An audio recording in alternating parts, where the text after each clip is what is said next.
second? Second. Thank you. So this meeting is now called to order. It is 7:13 p.m. Just to begin going around, I guess it's best now that we're having some new members joining us. If each one of us can just introduce quickly ourselves. So quickly, I'll just say my name is Ariel Miranda. I'm the committee chair for the Housing and Human Services Committee here. I'll pass it along. Anyone else?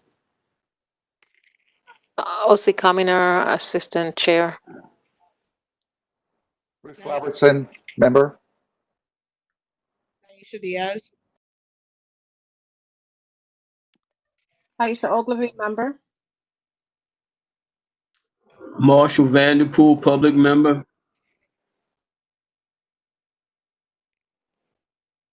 Okay, so I think if Alex and I think we have our two other public members. I don't think they're on today, but it's great to be meeting again. We're going to be coming into the summer. I'm sure everyone's excited about it. Today we have a few items on our agenda. We're kind of revisiting some material that we mentioned previously, but we are thankful to have a presentation being done by none other than Aisha Diaz. She had mentioned that she wanted to try and present previously and discuss a little bit more about inclusive communication within the human services field. And so, of course, I reached out to her this past month and made sure that we scheduled some time so that she could present to us a little bit more about inclusive communication in the human services field. I want to just give a huge amount of thanks to Naisha for offering to do this. And yeah, I'll pass it along to Naisha. Naisha, would you like me to do anything on my end? Can you access the share screen on your computer? I don't think I can access the shared screen. I don't know why. It might be because I joined the public member link because I'm not a panelist. So if you all can guide me through it, maybe I can figure it out. Oh, okay. That is odd. You should be able to because everyone is able to share the screen. Do you have the a share icon next to the video icon? Like a little box with an arrow? No, mine's is. Oh wait, give me a second. Yeah, it's a box with the arrow up. I see it. I have to. All right, so I need to quit the screen first. So I'll be right back. I'm sorry.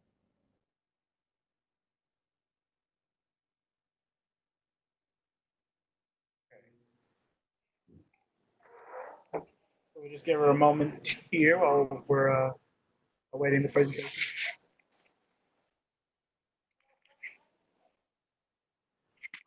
Do we have any other board members present?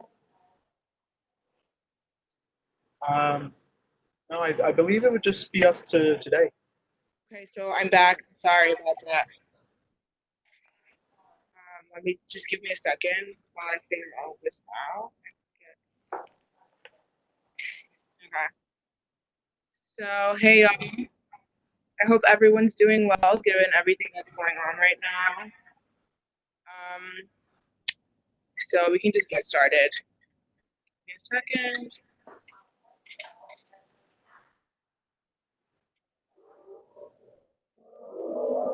Can y'all see the screen? Yes. Yeah. Yeah, perfect. So this is just an intro page. And I also want to preface, this is just like an introductory, very surface level, like a set of guidelines and like a brief overview of those guidelines. I have also included some resources at the end of the slideshow that you all can reference. Everything throughout the slideshow is hyperlinked, so you just click on any words that are underlined. Or can you all please mute yourselves just because I'm having trouble hearing myself? I'm sorry. Thank you. So I've included hyperlinks at the end so that you all, and throughout the presentation, so you all can reference whatever I talk about. So just in general, I wanted to give a brief definition of what inclusive language is, and ultimately it's just language that avoids alienating or excluding people or groups of people. Different ways that you can be excluded or people have expressed being excluded is based on ability, disability, age, nationality, language accessibility, or language barriers, race, ethnicity, religion, sex, gender identity, sexual orientation. And this is a very, very, very, very small list. I think this, well, not that I think, the list can go on for as in any way. People can be excluded for various different reasons. And so here are just 5 guidelines that I've set up for us, at least as a committee, that I think that we should at least adopt as community agreements, because I think they're important in the field that we're particularly focusing on and just in general in everyday discourse. So our 5 guidelines are stay consistent with people first language. So using nouns before we use adjectives. Using active and positive language, so avoiding victimization and always putting a positive instead of a negative connotation. Using universal language, so avoiding idioms and ensuring that we're speaking in play language. Using gender neutral language and not assuming individuals' pronouns. So I'm going to just go through each of these very quickly, and I have some examples as well. So using people first language, just the rule of thumb is noun before adjective. People first language centers the humanity of every person and acknowledges that before we are anything, we are humans. Identity first language, which is often what is most commonly used, refers to an individual's identity or a way to describe them before it refers to their personhood. I've included a link to the National Institute of Health that has more information about people first language and trends. You all can reference it there. You can also find more people first language alternatives and information on the CUNY Journal of Teaching Disability Studies, which I've also hyperlinked here. But I've also included a chart with do's and don'ts. So the reason I put this first was because this was what brought me to this presentation when we had our last meeting. A lot of individuals were referring to individuals that live on the street as homeless people or people that are victims of domestic violence. And I think that if we're going to be having conversations and our aim is to help these populations, that we should make sure to be centering their humanity and make sure that we're talking about them in the most respectful and appropriate way. So instead of saying homeless person, hobo, or bum, which are often words to refer, often used words, we can instead use a person experiencing homelessness, a person living on the street, a person that is unstably housed, a person without permanent housing. And again, this is just putting the noun before the adjective. So this is a person before they are homeless, a person before they are unstably housed, a person before they are living on the street. And I think, again, we should get in the habit of centering people's humanity. Another thing that I think is important for us to know is instead of saying poor person, unfortunate or less fortunate people, we should say a person that is experiencing economic disadvantage or financial hardship, a person experiencing poverty, or a person living before the poverty line. So again, there are people before their experiences. And then the last one that I wanted to bring up, because it's also something we talk about very frequently, is in regards to disability. We don't refer to people with disabilities as disabled people or non-able-bodied people, right? There are people with disabilities. And I think, again, just reiterating that people first is extremely important because before the circumstance, they are people, they are humans. So now I'm going to move on to the second of the guidelines, which is use active and positive language. So we should avoid using phrases like suffers from, a victim of, because it assumes that individuals are suffering or identifies as a victim. And when we're having these conversations, we don't necessarily know that everyone that is a survivor of domestic violence or a person that is living with HIV or a person living with some disease necessarily identifies as suffering or that they're a victim of it. So I think that we need to be mindful and very cautious about the way we talk about these things because, again, if we're trying to help this population, we need to center their humanity and make sure we're being as inclusive as possible. So avoiding language that connotates pity and trying to use the active voice when speaking about things that happen to or are done to individuals. The rule of thumb that I like to use for this is things do not happen to people, they are done to people. So with that said, I would like us to practice using the phrasing of this person was raped by, beaten by, battered by X instead of X raped. I mean, instead of using this person was raped, beaten, or battered by, we want to say that X person did this thing to this person, right? So we're using the active tense and not necessarily putting individual, like describing things in a passive manner. Something else that I didn't include here, but I did want to bring up is the idea of a person, like an HIV positive person. Again, if we're practicing the people first, we want to say a person living with HIV and not necessarily suffering with, a person that is living with diabetes, a person that is living with, like dealing with obesity, right? And these things that don't add negative connotations to the circumstances that individuals find themselves in. The thing I wanted to talk about, the third guideline, is using universal language. This one is not something that's like regularly brought up, and I think it's something that I really wanted to bring up because of how much how charged language is and how important it is for us to be mindful of the things that we are saying and the connotations that they're associated with. So it's just like a rule of thumb. What I said is, our rule of thumb for this slide is secrets and coded language don't make friends. And the reason I say that is because if we speak in idioms or jargon or acronyms, we exclude people that may not necessarily be experts or like well informed about the conversations that, or like the fields that we're having conversations about. So if we use uncoded and plain language, we make it a more inclusive space for everyone to participate in conversations. Just even in the same language, there are some idioms that don't translate well. For me, I speak Spanish, and I know that there are some oftentimes that I use idioms in my native language, and they don't translate the same way that I intended them when I speak to other people that speak different dialects of Spanish. So it's just something to keep in mind. And I also wanted to note something. I was doing some research around this, and I found out that oftentimes idioms are rooted in stereotypes and negative connotations, and I've included some below.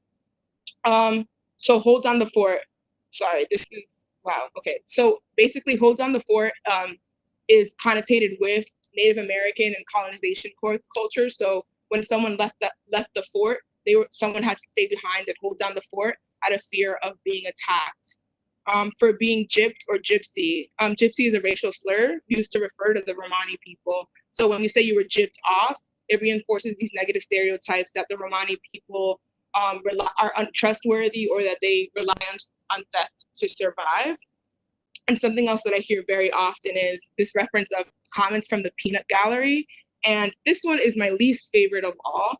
I think that because it's so dissociated from its original meaning that no one really knows where it comes from. But the term actually is rooted in the fact that in the early 20th century, Black people were forced to sit in a balcony that was often referred to as the peanut gallery or the N-word gallery.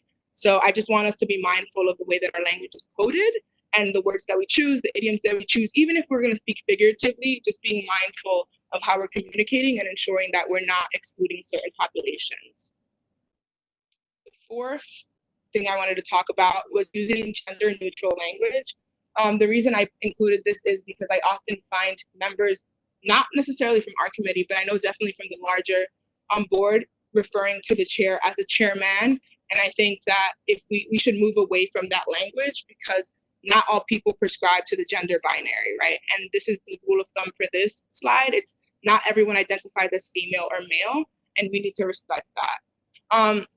So gender neutral language helps eliminate what we assume about people. Just because certain people have certain gender expressions doesn't mean that their gender expression and their gender identity match.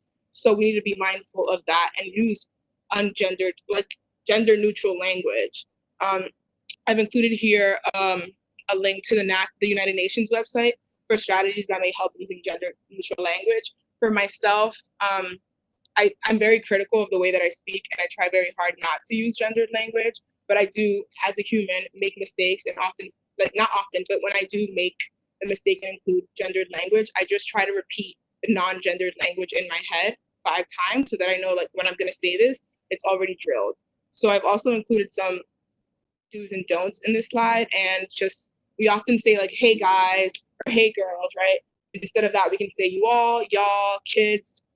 If you're referring to people under 18, instead of man or woman, we can say person or individual. Instead of men and women, when you're speaking plural, you can say folks and people. Himself, herself, just say themselves, right? They are them before they are he or she, or neither of the two. Chairman and chairwoman, just chair. They're our chair, they're leading us. And then I've included the Congress, like the elected representatives wording, because I think it's often very relevant to the work that we do, and we're in constant communication with these offices.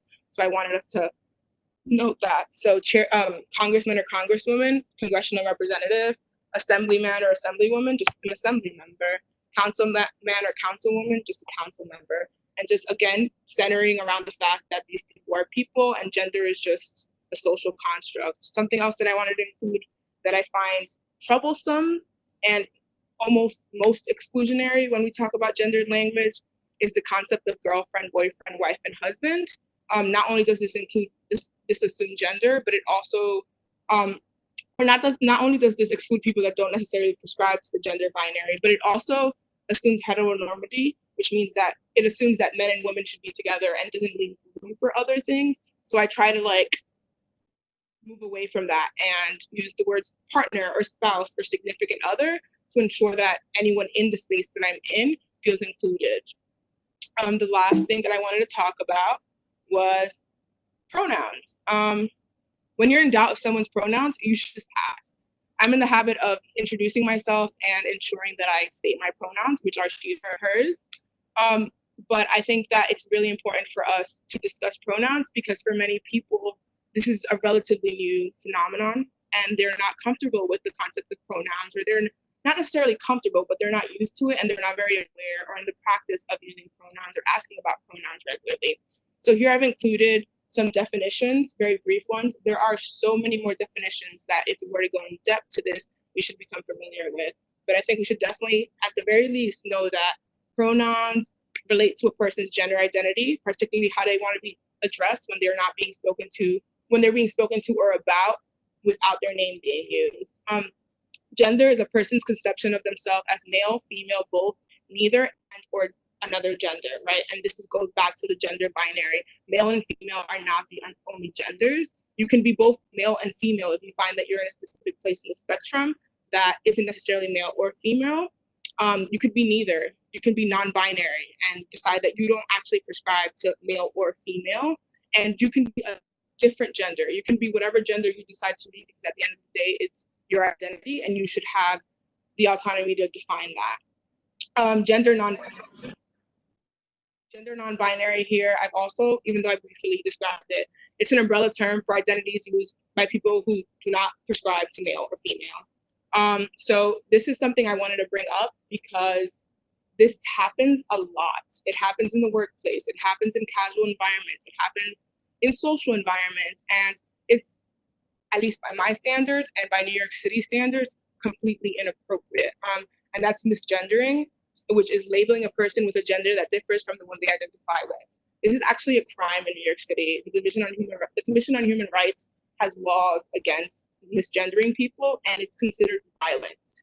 I've also included references here to Vanderbilt University's pronoun guide and GLSEN's pronoun resource if you are interested in learning more about pronouns. I've also included five most commonly used pronouns and their gender association. So she, her, hers, which are the pronouns that I use, are feminine pronouns. He, him, his is a masculine pronoun. They, them, theirs is a gender neutral pronoun. So again, these are people that do not prescribe to the gender binary. The Z, theirs is again a gender neutral. And the last is Z, here, hers, which is also a gender neutral pronoun. The later two are not frequently used, but some individuals do use these as their regular pronouns. So I just wanted to make sure to include them. I also want to note that a person may be okay with more than one of these pronouns. So just because I use she, her, hers doesn't necessarily mean that I may be, like if I state that I'm comfortable with she, her, hers, and they, them, theirs, you can refer to me as both of these and I will be comfortable using them as long as I've given you the permission to do that. I also want to note, which I haven't included here, that a person's pronouns can change whenever they decide that they are changing, right? And we are no one to tell someone, hey, you were she yesterday, or you were he yesterday, or they yesterday. What's happening, how a person's transitions is no one's business but their own, and we should respect those barriers. And again, ask when we are in doubt of what their pronouns are. I also didn't include gender expression here, but I think it's really relevant to this slide. And basically, gender expression is how you express your gender, the gender that you perceive to have. And so gender expression and gender don't always don't always match in the way the society has ingrained in us. So just be mindful that if someone presents to you as what is feminine, they may not necessarily use she, her, hers pronouns, and that's why it's always better to err on the side of asking. So this is just the end of it. It was, again, like I said, it was really brief. And I just wanted everyone to know that practicing inclusive language is only the beginning of an inclusive environment, right? There are so many other things that we can do. There's body language, there's behavior, there's making space for people that are less fortunate or people that are more impacted than us, and just ensuring that we're creating spaces where everyone feels comfortable having conversations and contributing to conversations, or not if that's what they decide to do, without making them feel like they have to, right? And so I wanted to focus on inclusive language because I feel like in the time of COVID-19 and having virtual conversations, we need to make sure that we're using the language that's most respectful. And that's why I focused on that. But I also urge you all to reference the Unitarian Universalist Association Inclusive Language Guidance if you're interested in learning or doing more. Does anyone have any questions? Hi. First of all, Naisha, I want to say this is exceptionally done. I love your slides. I wanted to, first of all, reiterate the statement that I made last month, which is that I believe that this should be put into reso form and put before our full board for it to be hopefully accepted as general practice. So that we can have it implemented across the board and continue to raise awareness on a broader scale. I think that this is also a great presentation to be done at the general meeting for the purpose of furthering a possible resolution, but also so that we are informing not only our full board, but our community at the same time. That being said, I learned some things that I didn't know, some things that I did know. I feel that there's like a learning curve with this. I have had my own personal experiences, unfortunately and unintentionally, misgendering someone because I assumed that based on how someone presents that you can edge on the side of having an understanding, and that is not true at all. And it was a very embarrassing experience for me. That was a tech conference that I went to, and I'm very glad to say that I built a rapport with that same person who was offended, that we are like very good friends now. That being said, when I went to Amazon for the Amazon Web Services conference, every location that we went to, there was literally a bowl of gender-based pronouns, which I thought that was excellent. Amazon doesn't do good in a lot of areas, but seemingly in the tech environment, they're very much progressive in making sure that everyone feels accepted and that there are safe spaces for all types of people. And that was the first person that I saw it done, so like it was so immersed in the practices and also in the discussions and meetings that we had.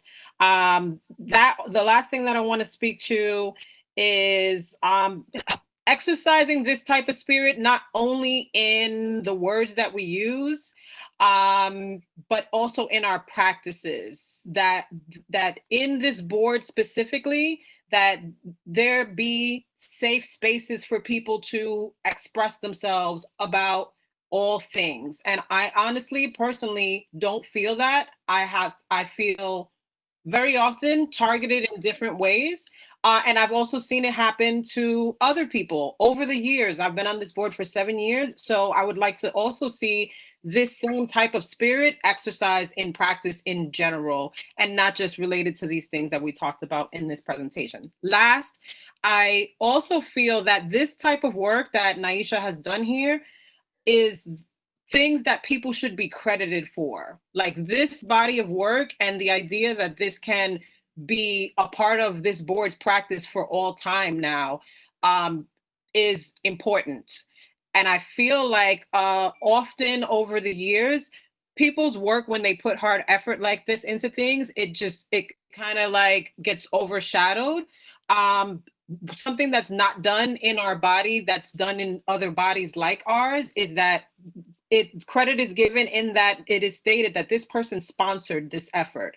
This person sponsored this resolution or practice or whatever it is. I'd like to see that. I'd like to hear thoughts from the committee on how they feel about that. Thank you. So I wanted to say thank you, and I also want to echo the sentiment. The reason why I included that last slide about language is only the beginning to inclusivity is because I feel like there are a lot of issues specifically, and I'm going to be explicit about this, racial issues that are going on in the board and gender issues that occur and confrontations that happen or spaces that aren't necessarily comfortable for certain people, certain races, and certain genders. And I think that's problematic.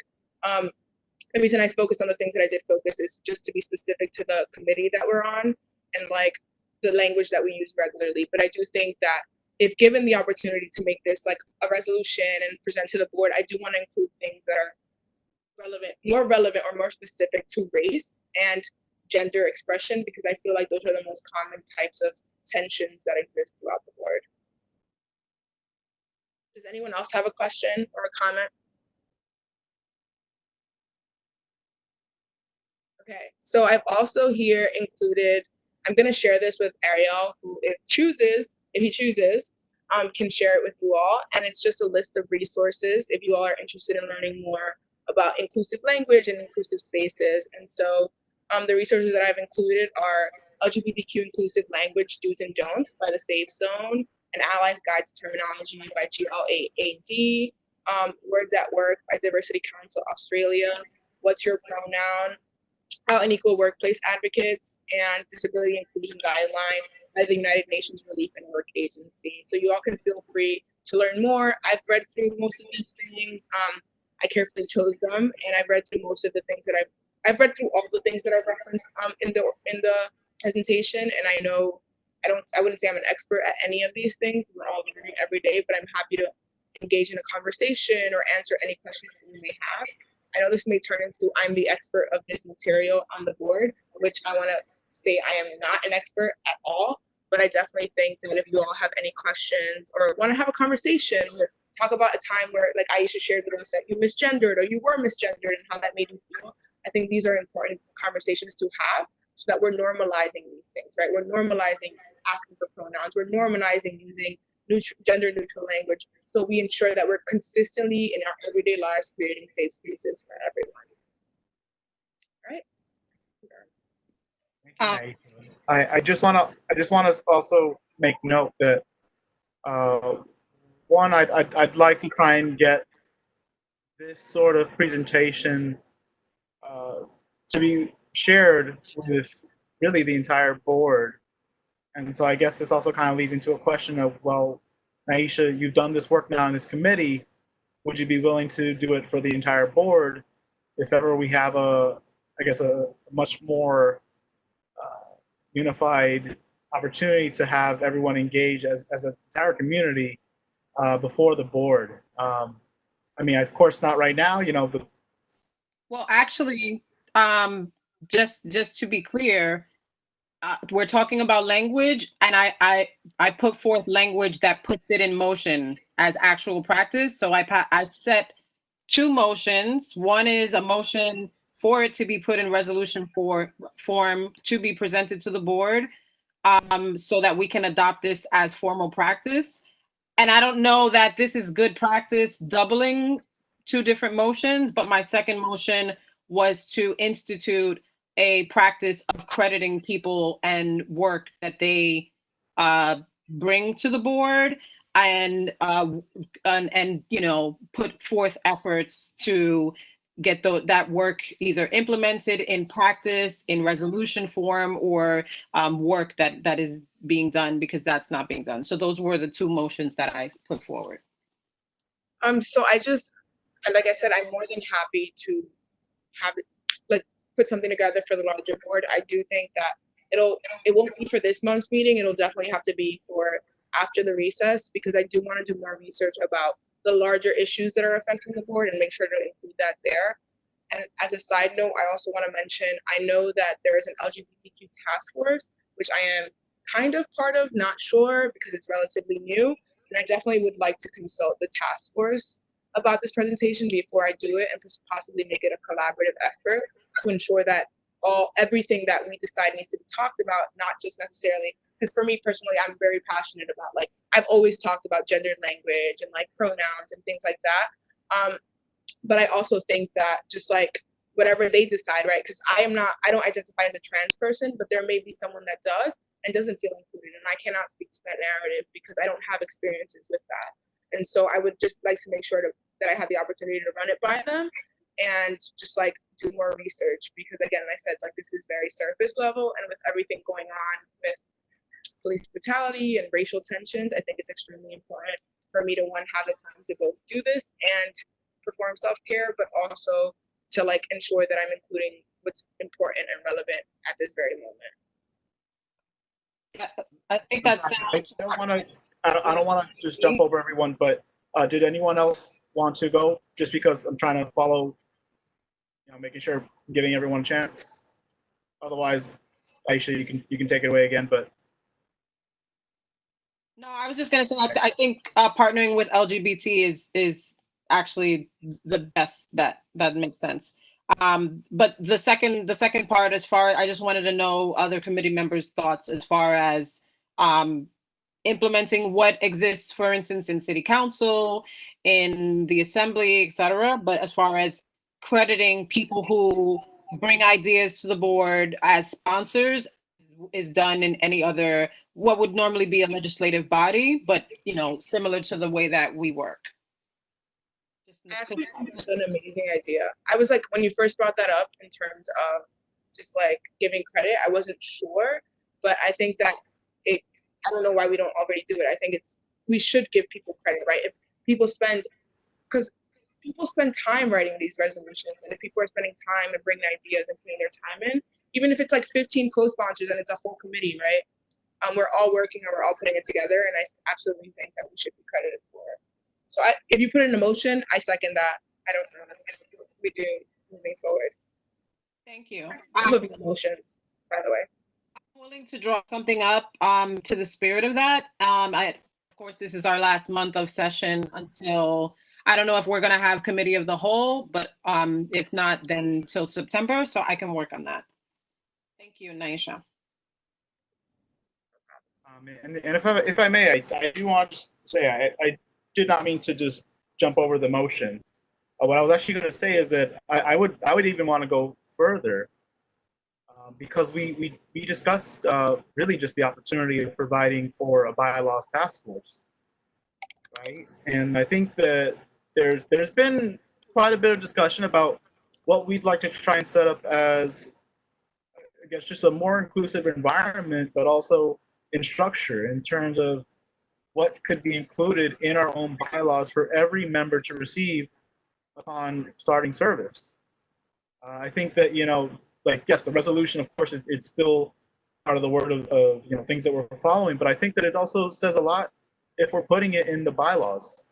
For every single member that might join in the coming, year or however many, this is a way in which to set in stone what we'd like to try and see moving forward. So yeah, sorry, didn't mean to not say I wasn't supporting the motion, but also just wanted to add to it. And of course, I think that if you have the opportunity, kind of like Naisha was saying, to really go back to talk to the individuals that would be on the LGBT task force, and maybe even try and start to study what other boards are doing in terms of their own inclusive language, I think that it might be beneficial as well to have included in a potential amendment of the bylaw. Agreed.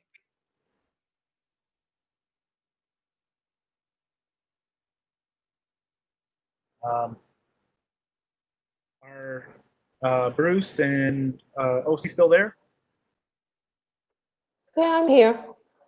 I'm here. I'm just really not clear as to, are we voting on a resolution right now, or Naisha is going to take it to the task force for discussion and then bring the resolution from the task force? Yes, I think that's the plan of action, the latter, where there's kind of an opportunity then being given to go back, discuss with more individuals, Also, Naisha was mentioning doing a bit more research on, terms to be included in I guess the future presentation, because I think that of course sounds like the perfect plan right there. Is the task force Richard Allman's purview? Yeah. Yeah, and maybe you want to check in with Gail Brewer's office to see what's being done with other community boards. That's a good plan. I can do that. I know that the city has some resources about some of the things that I mentioned, but they're not thorough at all. They're very, so I think talking to Gail might. I'm sorry, I lost you. What'd you say, Aisha? Talking to Gail might be a good idea given the lack of information on New York City resources. Okay. Thank you. That was a great presentation. Thank you. Thank you. OC, Yes. any last thoughts? No, I guess we're gonna go over it again at the next meeting. I mean, after Naisha is looking into the task force, and no, I don't have any other thoughts about it. Okay. Well, I just want to say again, thank you, Naisha. You definitely pulled together a great presentation. I generally just wish that we will have now the future opportunity to present to the board, and use really what you've already put forward before us. Continue potentially making changes where possible in a potential amendment. So, thank you. Thank you for reaching out for me to do this. Very excited. I don't think I've hinted enough at it. I'm also going to share the presentation in our committee thread now, so you all can feel free to share with whoever. And if you're not a committee member and you'd like the slide sent to you, you can just drop your information in the chat box, and I'll make sure to include you as well. So I'm sort of wondering if there are any other public people or board members on the thread here who want to make a statement.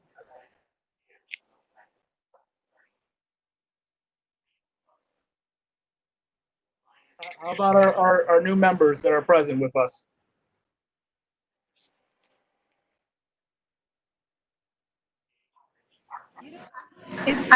Etta, you have something to say about.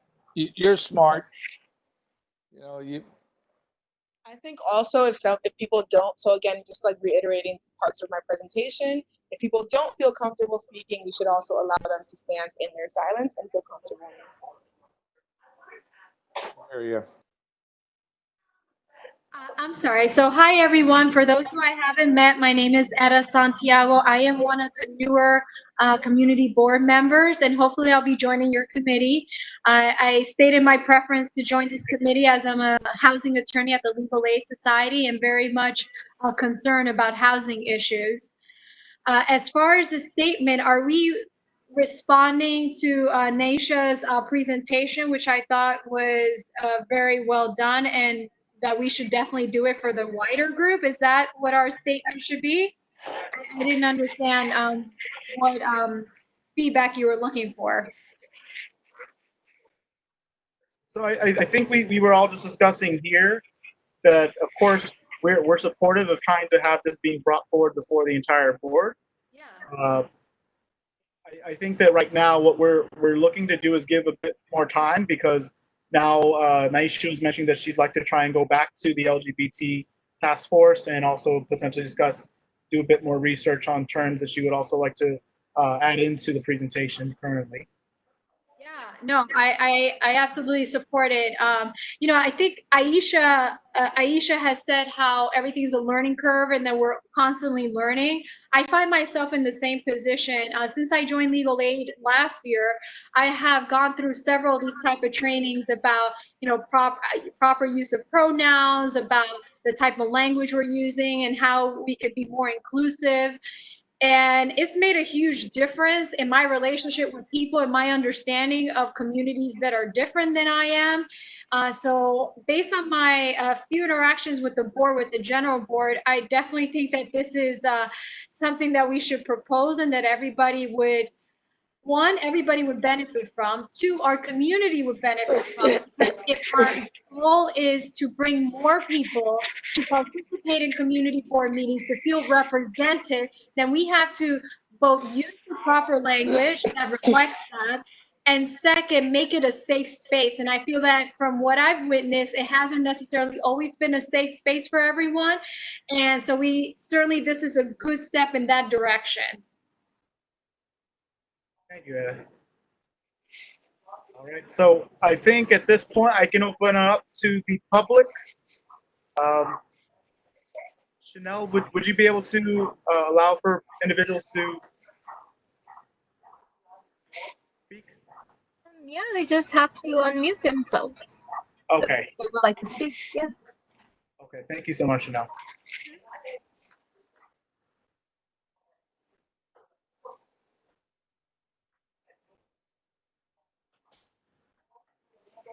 Okay. So I'm hearing nothing at the moment from the public. So if there, and which is again, completely okay. Just want to make sure that I'm trying to give everyone the opportunity.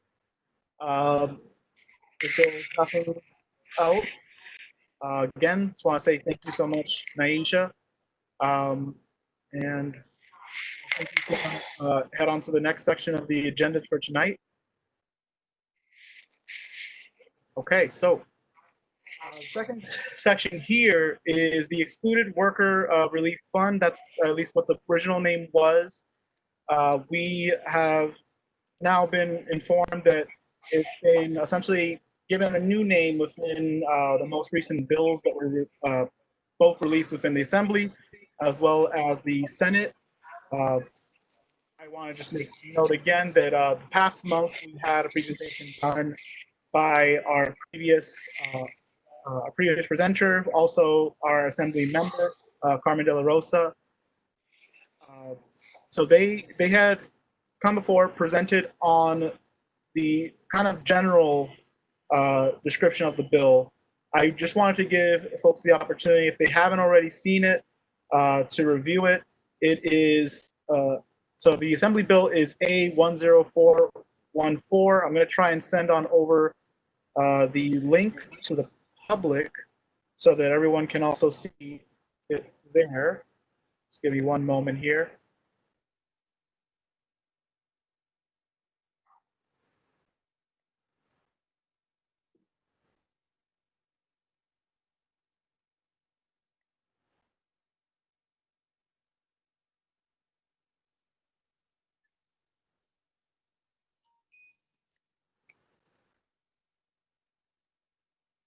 Okay. So first you should be seeing the Assembly bill.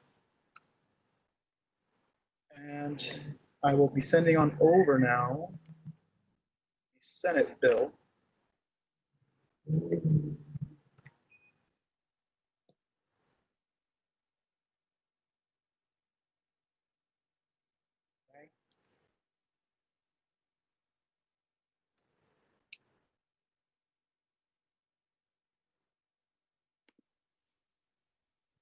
So I'm actually just going to also open them on my screen. Share screen in a quick moment. I'll make sure I open up here. Okay, so first off, I'll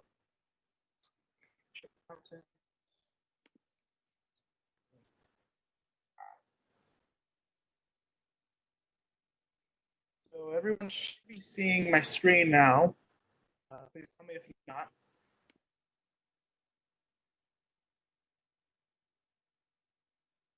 Okay, so hearing none, so this is the page with the Senate bill number, the explanation of sponsor, also just give the bill status. Right now, it has been referred to specifically the Budget and Revenue Committee. So just check the individual actions by clicking on this little tab here.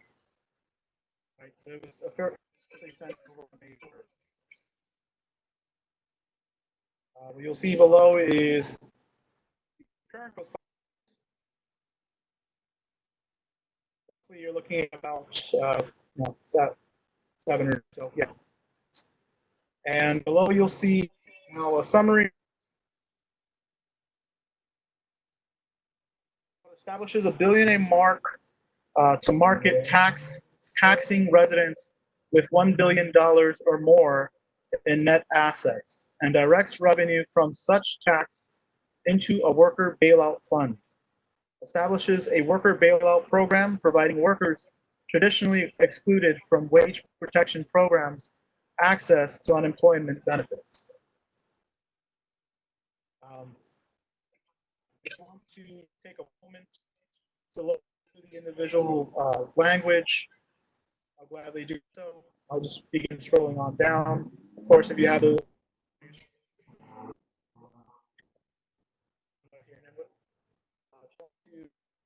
language, please feel free.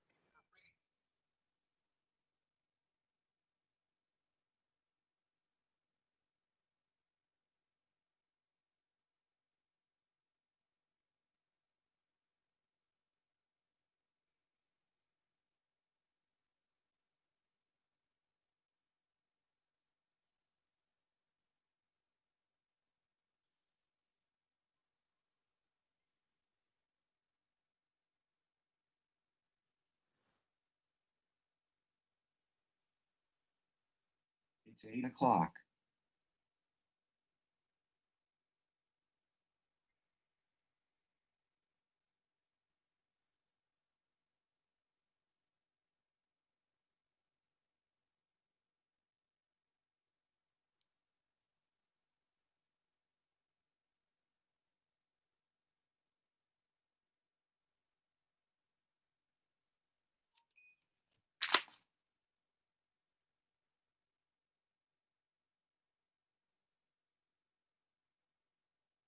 Below, you'll see some further explanation as to why the individual sponsor of the bill wanted to present this.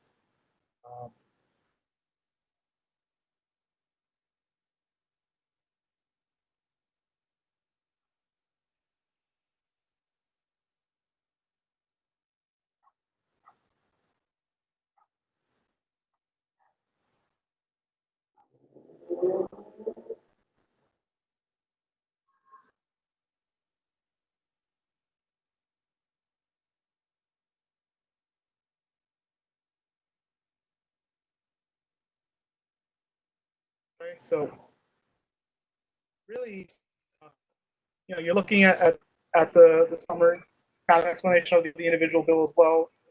I just want to note as well specifically stating it's really focused on trying to provide $300 per month in relief. And if and this is only really if they are excluded from unemployment and the additional protections or relief that was offered on the federal level.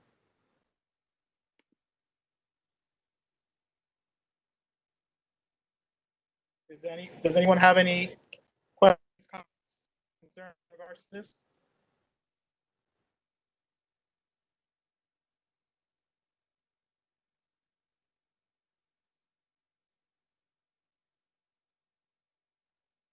What's going on with the bill? Where is it at? So right now it is in committee. And I'll scroll back on just so everyone sees. Jessica Ramos. Okay. So is the Senate adjourned for this summer yet or no? It came back into session, as far as I understood. I believe it was supposed to have also come to an end now. It's either this Friday or next Friday. So really, it would need to move. to say the very least. It's not right? going to happen until fall, this bill. And potentially, yes, but there's also the potential to bring back another session, even during the summer months. Uh-huh. Whether that happens, right, I leave up. I want to use very clear language that says may do this, but it's not for certain. So this is where the language of the bill is already at. It's already been introduced into a committee. The committee would have to essentially review, right? The committee doesn't necessarily have that much time. Really, the incentives, of course, when you're in that individual committee, comes up to the committee the same very well. The way that we're already here in our own committee talking about individual issues, right? Right. There's an assembly counterpart, and do you want to do a reso about him? Yes. So the. Sorry, let me do it again. I'll get back on it. Do we have any backstory as far as the political will to do this? I think this is valuable. To be honest, I fear. Well, good news is that we have the majority, right? So I guess my question is the likeliness that this is gonna pass, and what district specific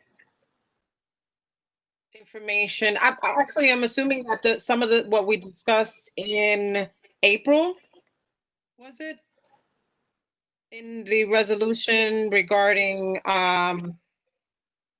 coronavirus and making sure that people that are affected get benefits and things of that nature. I don't remember the exact title of it. I'm assuming that some of those whereases can fit in here. We could reference that resolution in this.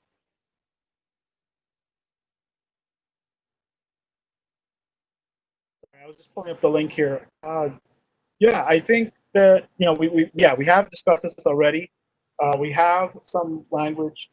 I think also just pulling from what was the past few weeks, articles that I had sent previously when we were supposed to, have originally discussed it the previous month, and the assembly member had came to present on that very bill that that they have now introduced.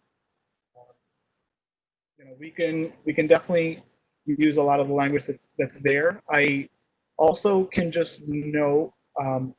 Actually, let me just switch quickly to the link for the assembly bill, and I will pop up just a few items that I pulled from a number of links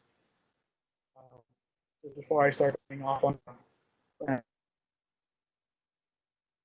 So this is the page for the assembly bill. You'll see that it's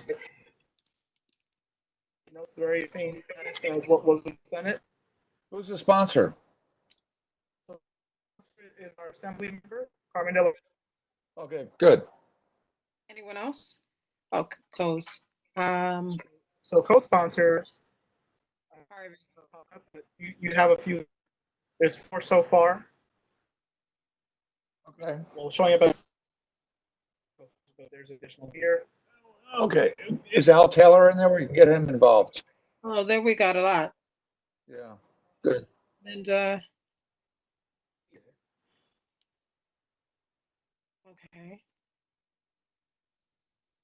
Give me the number again for the assembly. I want to see The number for the assembly. I want to see if any media coverage. It's A10414. 10414. I want to see if anyone's writing about this. Yeah. So if you see the links that I sent previously Mm-hmm. From the Make the Road New York, which was the one that had specifically mentioned. Yes. They did their own internal essentially survey. It was actually I'll do better. I'll just pull it on here.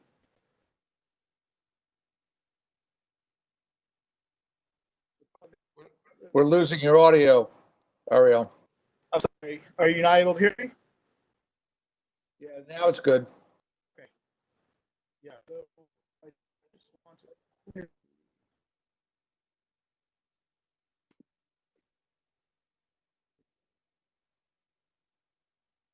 So was their survey internal? Where was who was the survey done with? Oh, okay, I see. Pull it on up. We have it.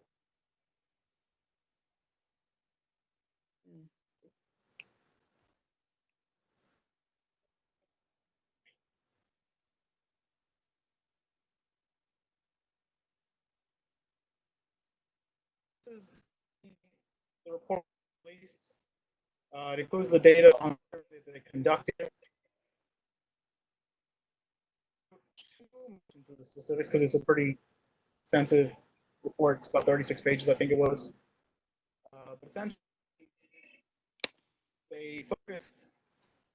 The report examines in detail the experience of working class immigrant, Black, and Brown New Yorkers during this crisis, based on a survey of 244 primarily Latinx immigrants across New York City, Long Island, and Westchester, 1/3 of whom are undocumented. It provides striking findings related to the pandemic's toll on community members' health, income, and work, housing insecurity, and education. So again, I don't want to go too much into the language, but essentially you'll see there's a lot of data that they present. What I will just try and is focus more so on the, I guess, the findings. Will kind of recommendations. So here they pretty much make their own conclusions based on the data they've collected, where they find that there's most need or action at this time.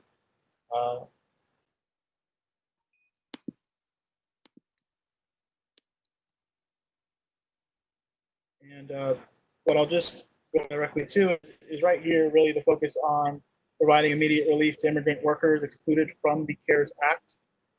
They assessed a number of potential actions from the federal, state, and local governments, which I thought was pretty incredible because it actually it hits at some of the things that we've discussed previously, actually.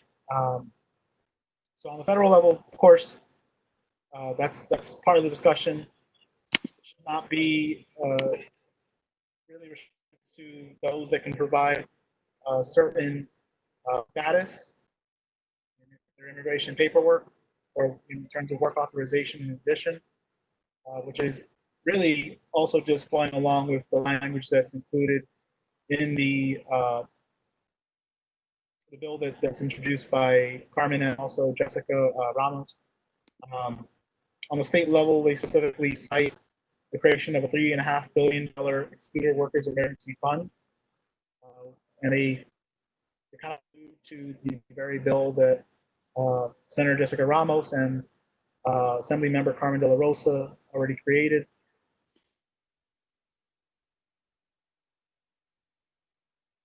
Of course, my favorite.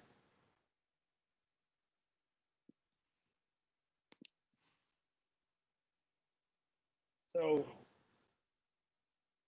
this is really highlighting a lot of the need that's been, I think, poured over countless times.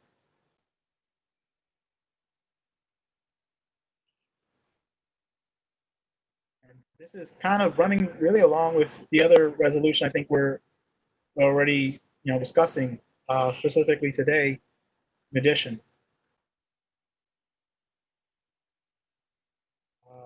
Although this is more so the language being specific to excluded workers, I think it also falls in line with trying to make sure that we're providing resources for those that are in need.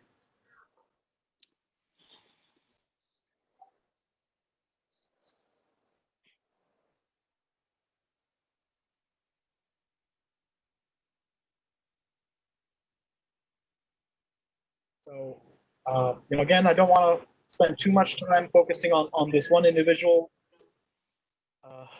piece of just information here. What I will also just do is switch on over directly to the notes that I highlighted. 68% of job loss in New York City has been among people of color, with an especially high figure among Latinx New Yorkers. Immigrants have been particularly hard hit. The report finds while foreign-born workers held 49% of all private jobs before the pandemic crisis, they account for 54% of the lost jobs. 54% displacement rate among undocumented workers is twice that of the 27% overall private sector displacement rate. The report further estimates that 192,000 undocumented workers in New York City have lost their jobs or been unable to work since the crisis began. In New York, nearly 1 million undocumented people were excluded from federal relief.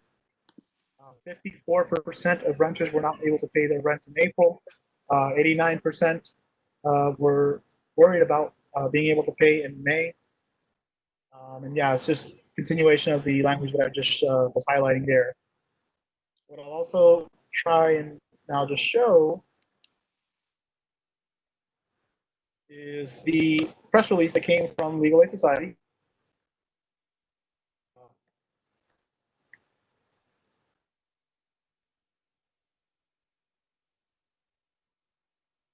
I don't think I got the link right.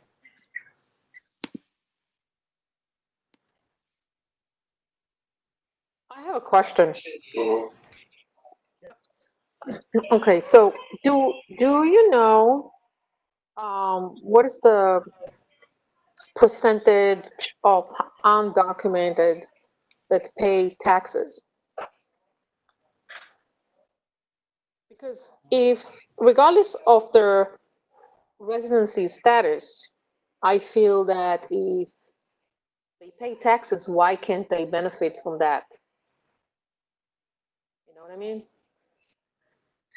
Yeah, I personally don't, I don't think that I've seen language that has been able to, or even a report or a survey that's been able to very clearly get that information.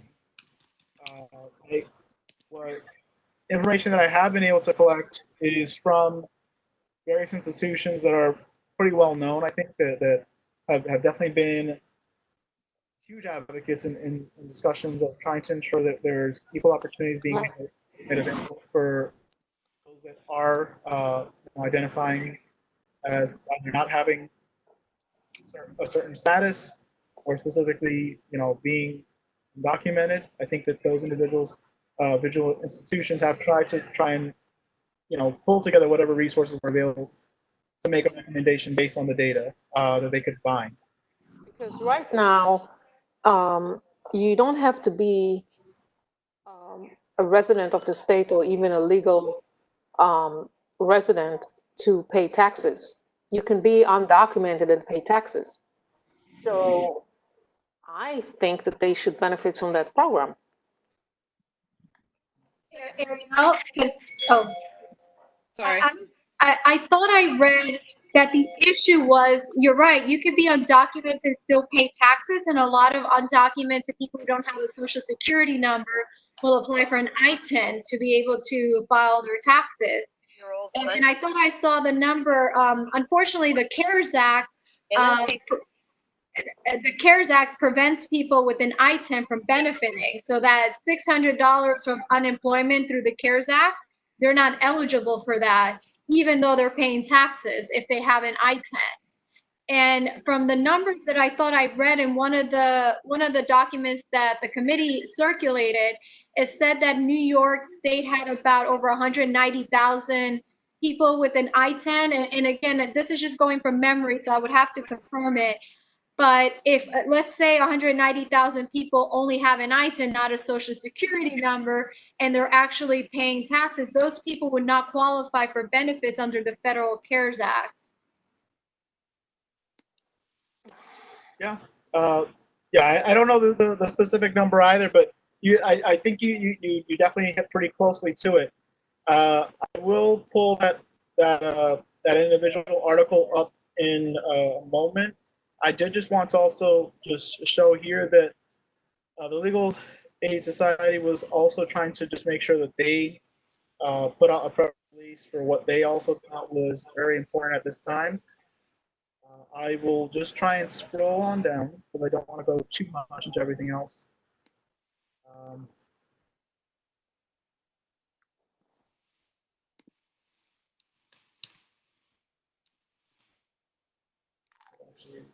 Yeah, sorry.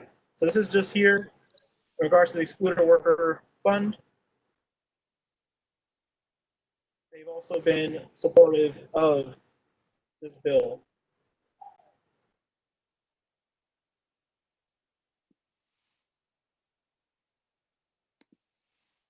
And of course, you know, if you take the time, hopefully a little bit later, you'll see there's a number of other bills, right, that are just being noted here.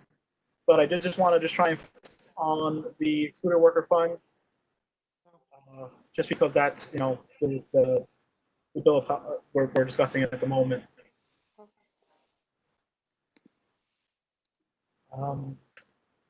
With that being said, I'll also just note the New York Immigration Coalition was also in support. The Brookings Institute was highlighting their own data that they had been collecting themselves and really making the argument that, you know, the current restrictions in place on unemployment insurance are failing many working class individuals, and even Scott Stringer's report. I think we haven't really heard too much, but I think that there's ample amounts of data that could add to much of the discussion already being had. And I again just highlighted some main things here. He also takes similar language, strengthen safety net for independent contractors as well as non-citizens and undocumented New Yorkers.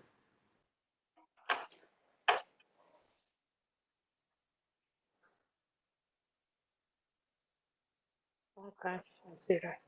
Yes, and again, I just want to also highlight the New York Post, also kind of, yes, just hitting at what was just being mentioned prior. This is a statement from Representative.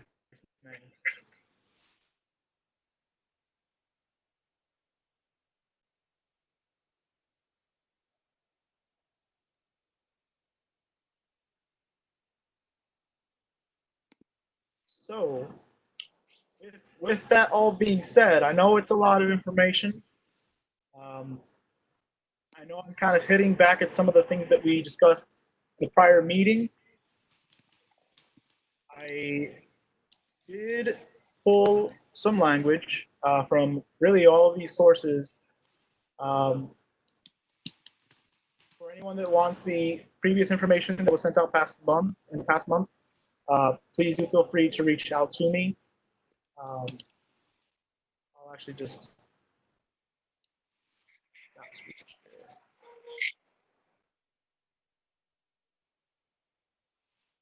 share my own email address. Just so I can also share that with you if you want it. Please don't spam me and add me to a ton of links. So all emails about all the money that was left to you by a strange family member that you never know about. Things I don't want. Okay, so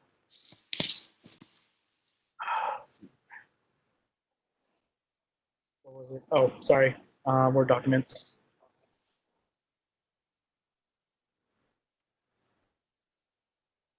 So I'm just going to pull up a Word doc and pretty much pull the very items that I was mentioning before. Give me one moment.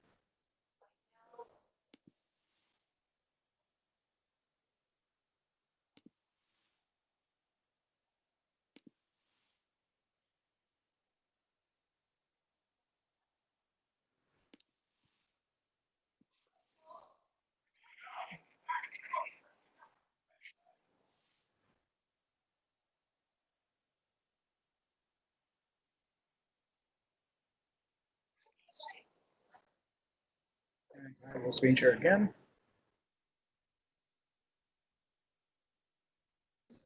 Again, just language that I pulled from countless documents, right, that was shared in the previous month. I think that also kind of gets highlighted again in now some of the other articles that were shared. I'll just give everyone a moment to essentially look at what I've just put together so far. Again, I know it's a lot, so please tell me to slow down if you need me to.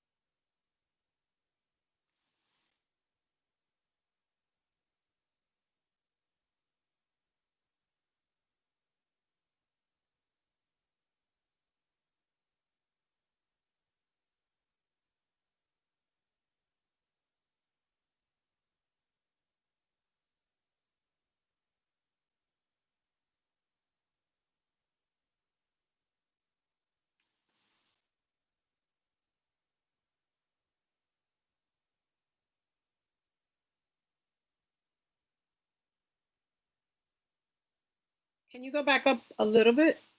I want to see the part. Part 30 now reported that among immigrants.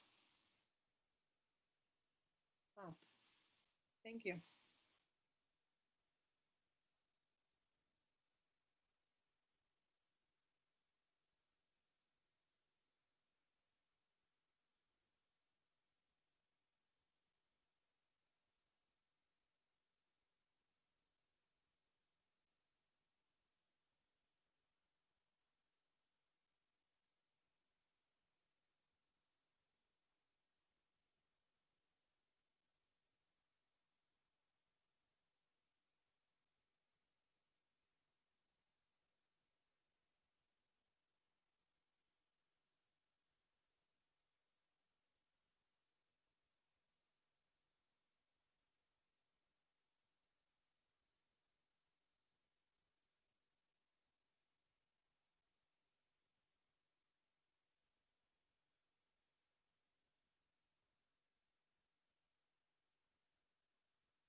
And then I'll just tap some local-based information. So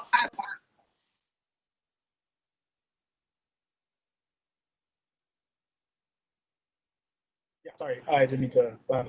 no worries. I didn't know you were gonna go on. So this is already the very bottom, just to also make note. This is just what I had been trying to pull together. So I did find information about the amount of taxes that are paid by undocumented or people who are undocumented to begin her practice, which states that in 2015, according to the IRS, 4.35 million tax returns were filed using ITIN, accounting for more than 13.6 billion in taxes. What year? I'm sorry? Which year was that? 2015, but this article came from 2019 and it's a CNN article. So apparently that was the most recent information that they had. What it also says is that these are voluntary tax returns. So it just lends to the idea that probably there are far more people that could be eligible for something like this were there real structure for it. But the reason why these people volunteer to do it is because it helps to show good moral character, that they're following the rule of law, etc. So, but I'll see if I find anything that's more specific to our district. Yeah, I mean, I'd of course, be happy to take in any language that would add to the things here. I think, I mean, I know I went a little much into it, but of course, I'm always happy to take in anything else.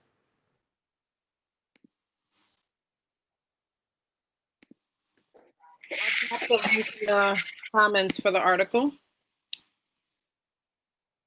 I dropped the link for the article in the comments, and let me see. I'll take that. Okay. But I'll see if I find something more specific to our district. So I'm just going to stop sharing for a moment just to get the real quick.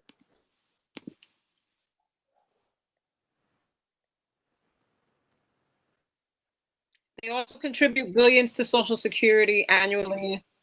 Not that that's specifically relevant, but it just helps to show how they are contributing to the economy.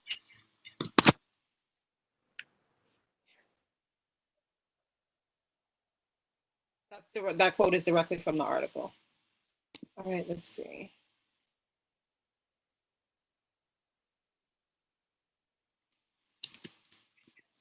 Oh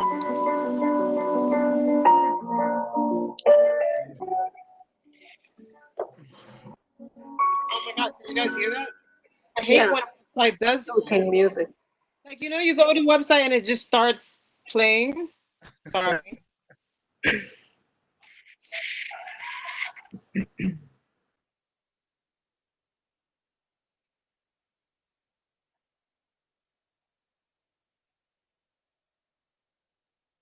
so I am going to switch now back to shared screens.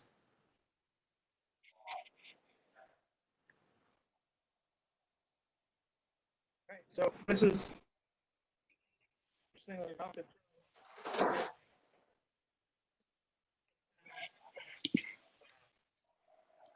he's not our spokesperson.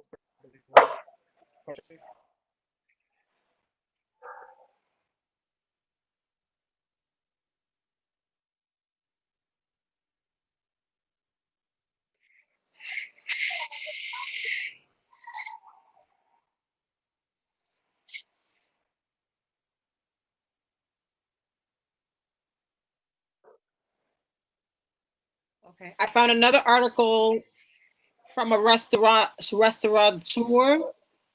who says he's an undocumented restaurateur who has been paying his taxes for 15 to 20 years using his tax ID number. He's owned a business. Huh? Okay, sorry, what was that? Yeah, you see, that's happened. Let's see. He says he's been paying his for 15 to 20 years, he's been paying taxes using a tax ID number, owned a business for the last 12. Last year he paid 15,000 in corporate taxes, and his sales tax was between 12,000 and 15,000 every quarter. Wow. So yeah. Which speaks to the business side of things. That's something that should be picked up by biz dev. So So just to some language here. Does everyone agree this would potentially be a good as well here? Bipartisan Policy Center, Washington-based think tank, believe these returns filed by iTunes today are filed by undocumented immigrants. Yes, that's great. I didn't even see that.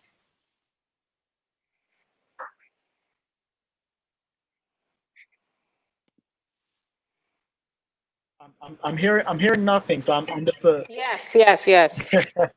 okay. I didn't conclusion, but Yeah. He goes on to say, because I don't have papers, they don't question where the money for the taxes come from. But if I ask for money, they're going to question me. Speaking to like he's in need now and he can't recoup anything as do other people because of his status. And there is the fee that anyone, anyone that asking for green card need to pay before getting the green card. Regardless if you pay taxes or not, it's more like, forgot what they call it because I did mine many years ago, but you just have to pay it, and it's not like cheap change. It's a lot of money, And they were proposing to raise it just recently. do you know what is it now? Do you have? Scott Stringer was advocating against it. Let me see. I was following it. If I remember correctly, that's an IRS fee. It's not the immigration that is asking for that. I mean, you have to pay through the immigration, but it's an IRS kind of thing. I'm not sure how they phrase it, but I remember something that you have to pay regardless if you pay taxes or not. It's like an additional, about how they call it.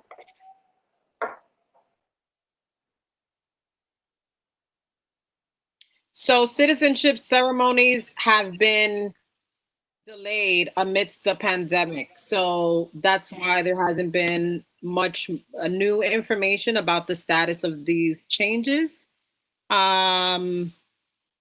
But seems like they're going back to business as usual soon. So it's something to keep our eye on. But they were gonna raise, it was like a ridiculous increase that was being proposed, and not just related to the citizenship fee, but many citizenship related fees, different applications, when they seek asylum, that fee, and others.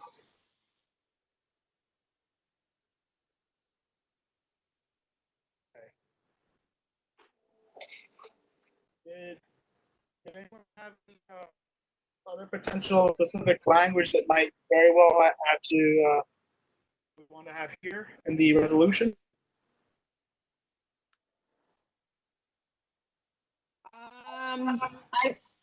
If I know my board or our board, they probably will ask us to pare this down a little. How many pages is it now? So right now it's two pages. I think it's fine. So I think it's all important information. We may just want to put an asterisk next to things that are more background information, which the board can be told what that is, so that if that comes up as a concern, we will know like what can be, taken out, that is not like the meat of the reso, but that's important for the full board to just have an understanding of.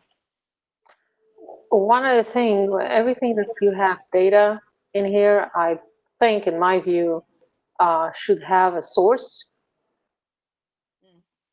So if anyone is questioning that there is a source, they can go to the source and check that out. So to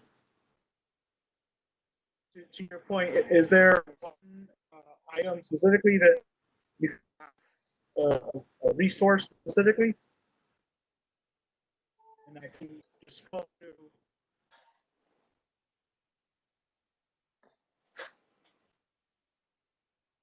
Like, for example, the 12 billion in state and local sales, just as an example.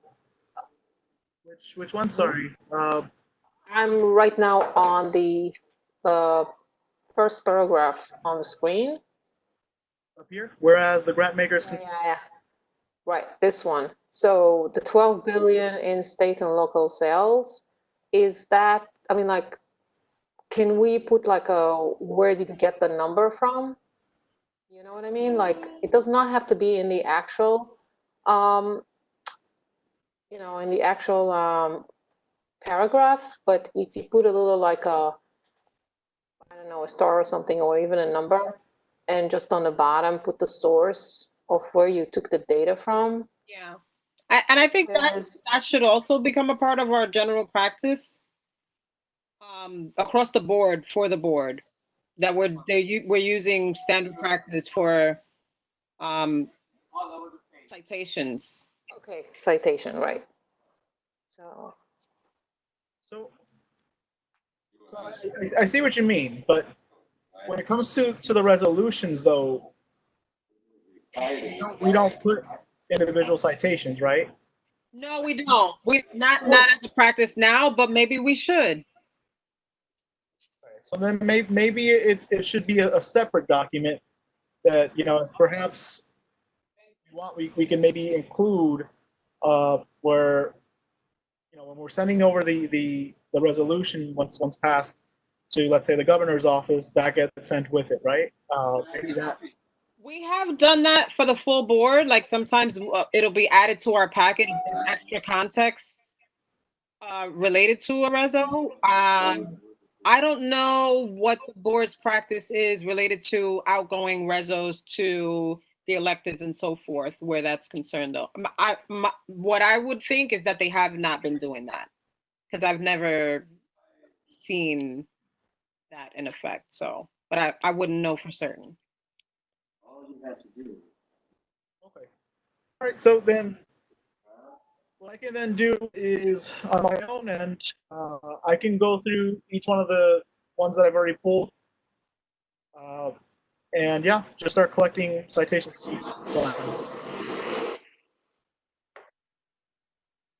that sound good?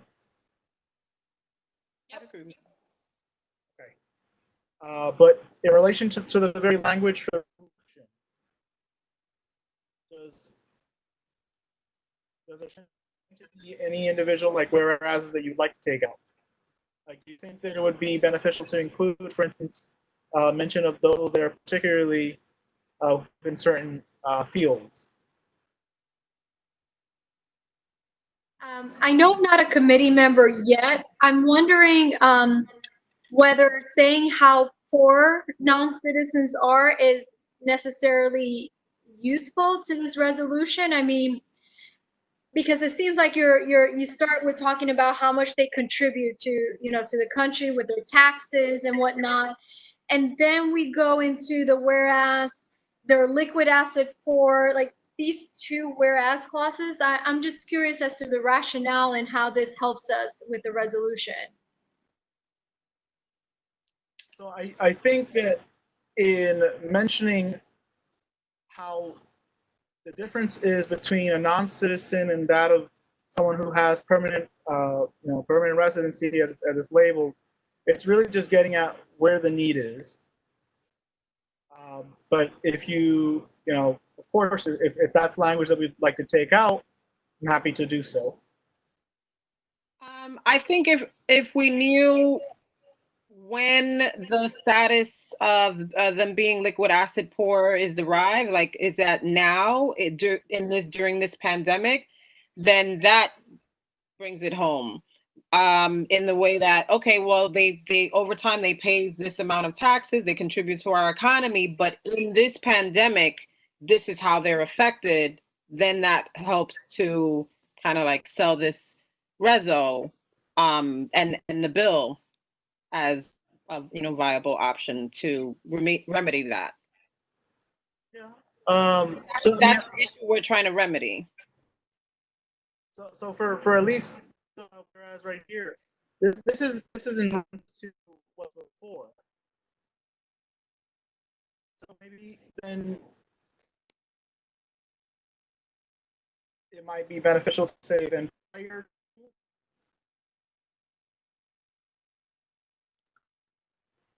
I'm just curious because if we're concerned about helping undocumented immigrants because of the impact of COVID, right? Am I concerned really about what their status was before, like how liquid poor, like, okay, to use the words here, that how poor they were prior to COVID? Or are we just concerned more about like, if you're making the case, you're saying, hey, these people contribute a lot, so it's our duty to take care of them. Like they contribute to the country, they pay taxes, they're the essential workers, they're out there so we could continue on. So it feels like a strong argument, whereas if you're saying, oh, well, they were poor even before COVID-19, I'm not sure where this fits in. Yeah, that's why the chronology of it is important. Like, because if what we're saying is that this is a result of the pandemic, then that's useful. But I also feel like a strong argument is, despite the fact that they pay X amount of dollars into our economy in the form of taxes, they're not getting a return on it as do other citizens or residents. And, parallel to that, they are resource poor when maybe they would be less so were they to have that same benefit that everyone else has. But I think we need to know the true dynamics to present that. I think it's even, it's really, if you look at that in a more like in a simple way, you pay into a program that's supposed to benefit the people that pay into it, right? So why can't they benefit from it? And if they're paying into it, Right. That's just as simple as that.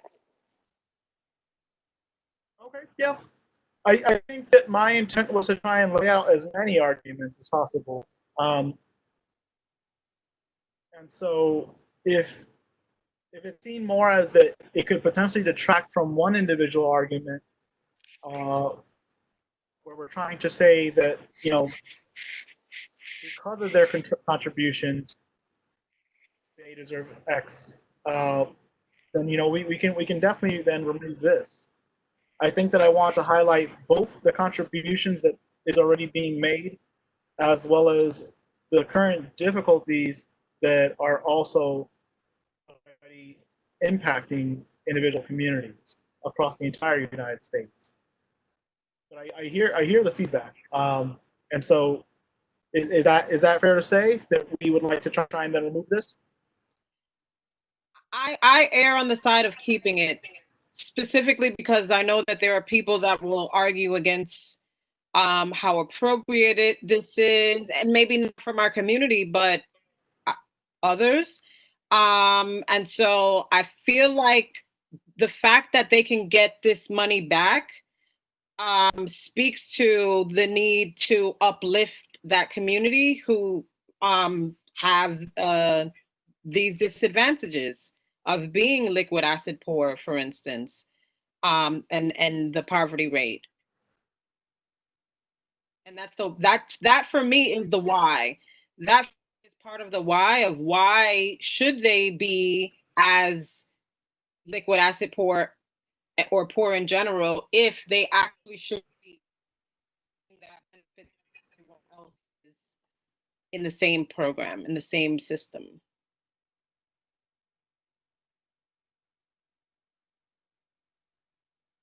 Is everyone feeling that's Yes. they're Can we hear from some other members? I'm curious. hello? Go off screen share. Apologize. Still not with us. I think we're still all here. Yeah.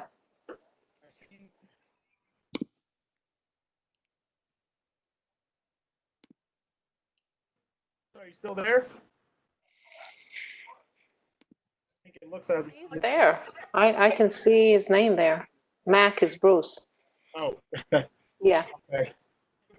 I think Aisha.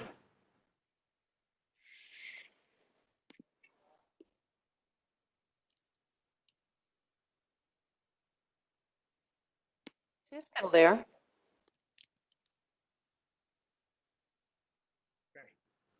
So, not hearing from some of the other members at the moment. They might be away. Yeah, I mean, if generally, I just want to get a bit more, just a clear answer. Do they feel that it might potentially detract from an argument made on contribution?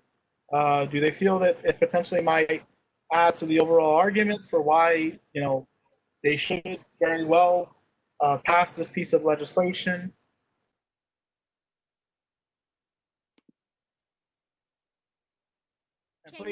Can you pull it up again? I'm thinking, I have an idea about wording for that, for those clauses.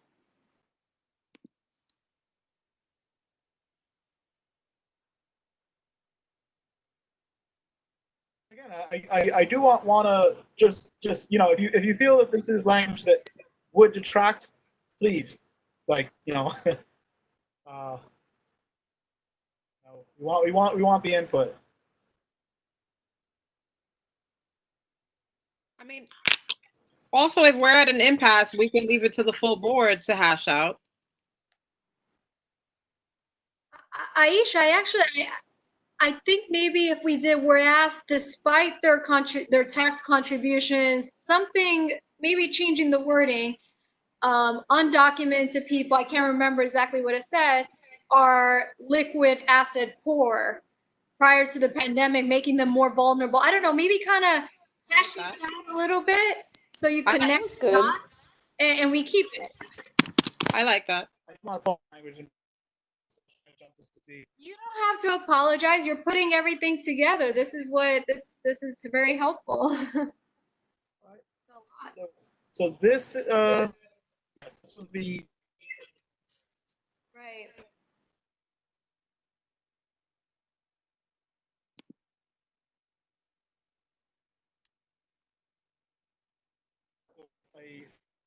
here contributions.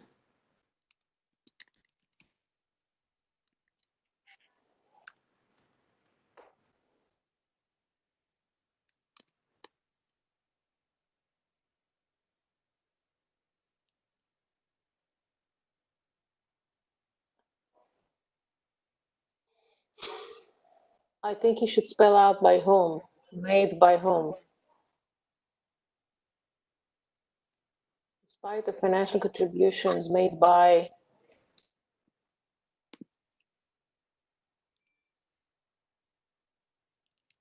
okay. Right.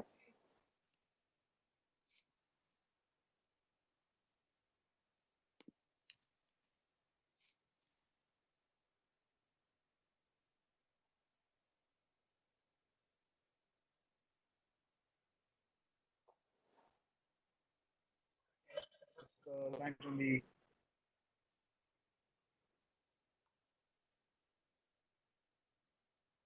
I'm sorry, you were breaking up. What did you say? just changing it from the word undocumented to make consistent with the second or the third of that sentence.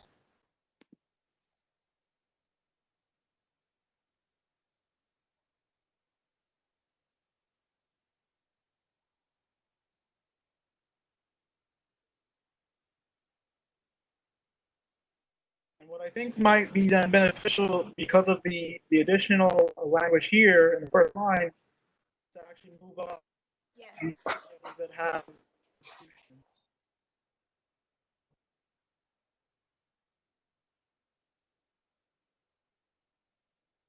Here we go.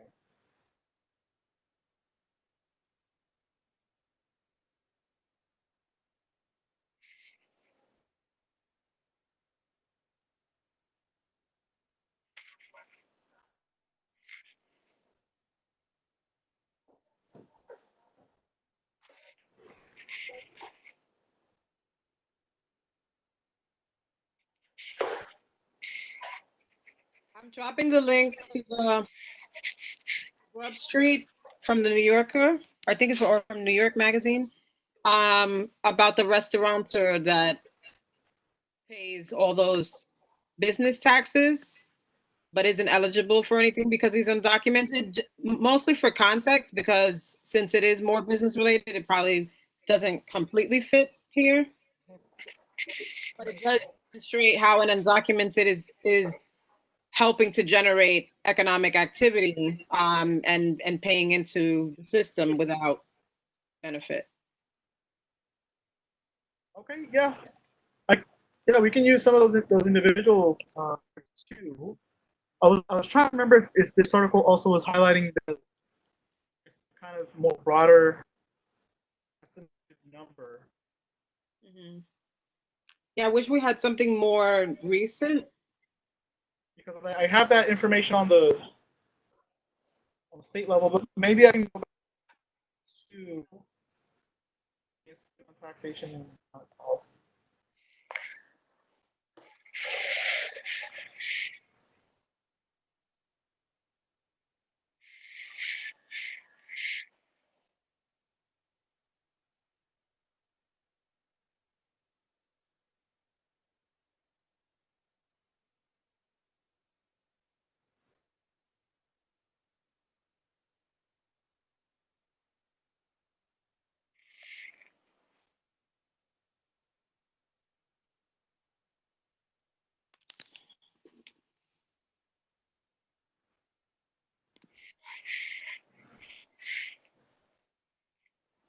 What was the language they specifically used?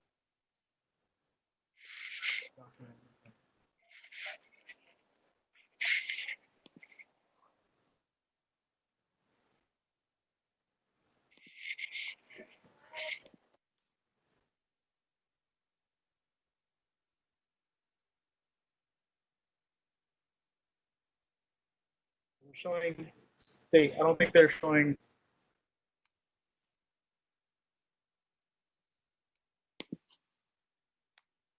federal.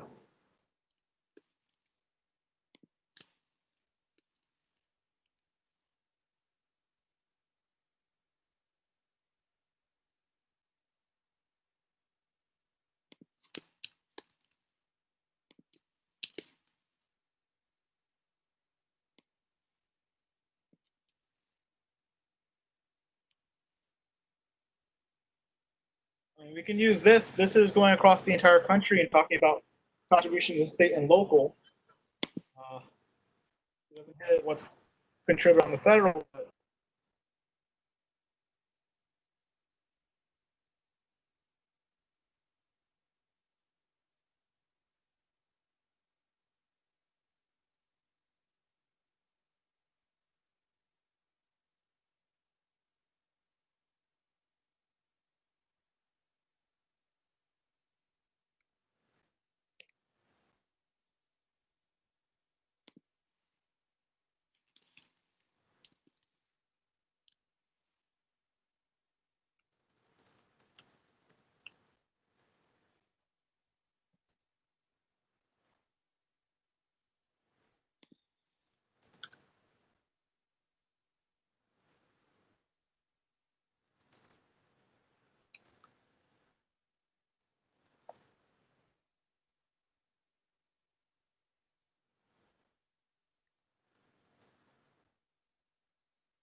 this is using the same language here.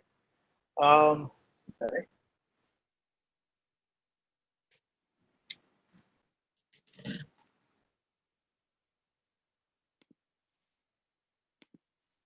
This one is more recent, right?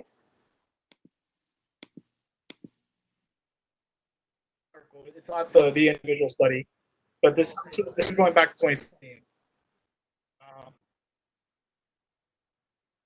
Yeah, it doesn't account the federal level.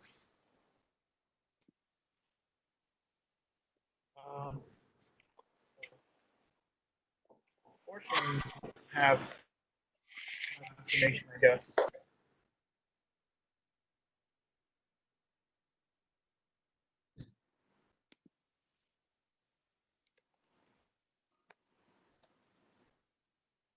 Um, would it? I think. Would it be fair to leave it as one whereas that focuses on the contributions made to New York State specifically? Do folks feel that we can include nationwide the contributions in state and local taxes? State is sufficient. Okay.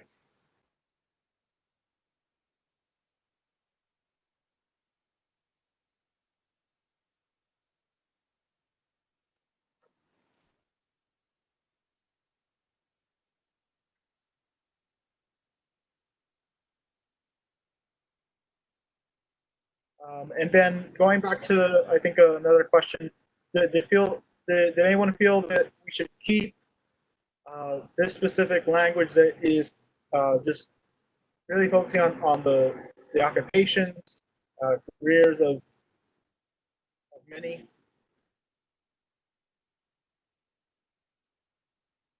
I think so. I mean, I think we're clapping every day at 7 o'clock for essential workers. I mean, healthcare workers and essential workers. This connects the dots. We're not just giving money because it's the right thing to do, but these people are actually helping us keep our economy and keep our society moving. Really? I think you can just take from this, anything I've already put on here. It'll echo my sentiment, but I also just want to make sure before I continue moving along that I ask everyone. Can we consolidate the two whereases that within essential retail, but immigrants were partly high shares of pharmacists, and I mean, leave it. It's fine. I was just gonna say make it one paragraph, but it's the same thing. Should we have these this last whereas clause on that page and the next one, the percentages, do we actually need that? Does that help our resolution, or can we just keep the previous one? I think the percentage is important. Right, I think so too. So I think that, of course, that kind of specific data is great. What I'll just highlight is that we're talking about really what's something on a broader base, looking at individual sectors, something that's getting a little bit more detail to that of the food wholesale process workers who are essential in that specific area. I mean, and that's kind of why I was starting out saying maybe consolidate those two whereases, because they're both from the same policy report and they both reference percentages of immigrants working in those specific fields as essential workers and contributing to keeping them afloat. So it's kind of like it's the same context, same source, but I don't know what everybody else thinks. I mean, I'm okay with either or. I think this is already getting at the specific data that's available on those who are doing this great work, right? But if there's not a strong inclination, I'll just try and move along. Just because it's now we're hitting 9:02. Yeah. So I just want to try and make sure I'm moving along as well here. So whereas the international, so I just thought their work is it's incremental across our entire country, across the globe. I think that their specific feedback was very important. And that's why I had specifically wanted to just include the findings that was in the report that was also shared the past month. They also are specifically highlighting a a very strong role that takes place with direct cash assistance.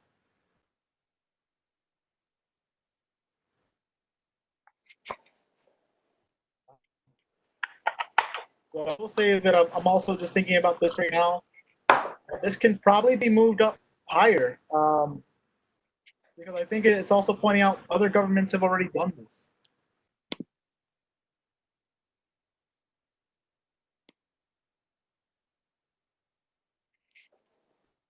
Is that fair to say? We can move this one on up?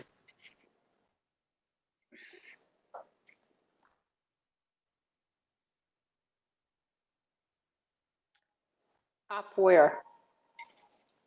So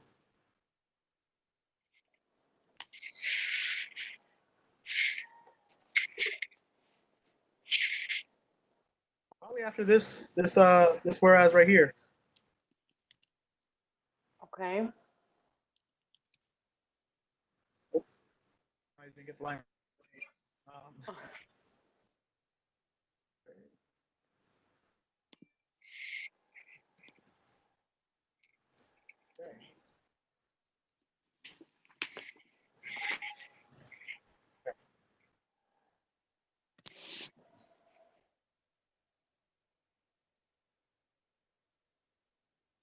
I think it was also mentioned, it's already written here, the entire state of California. Wrong. I thought I had it. Maybe not. But I can write up an additional whereas.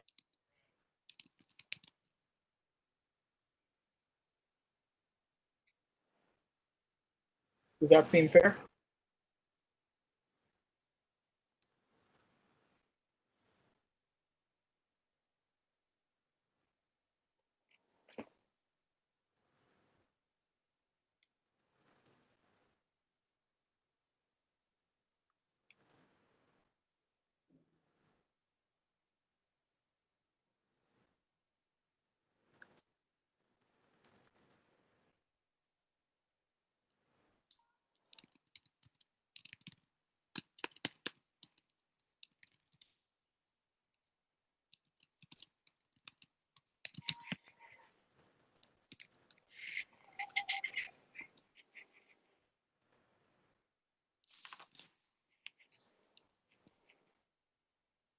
Actually, let me just pull up the language.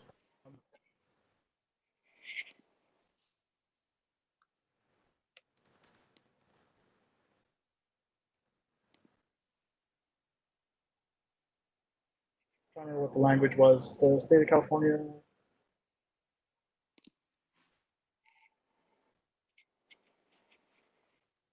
I think. Let's see if it pops up in the news.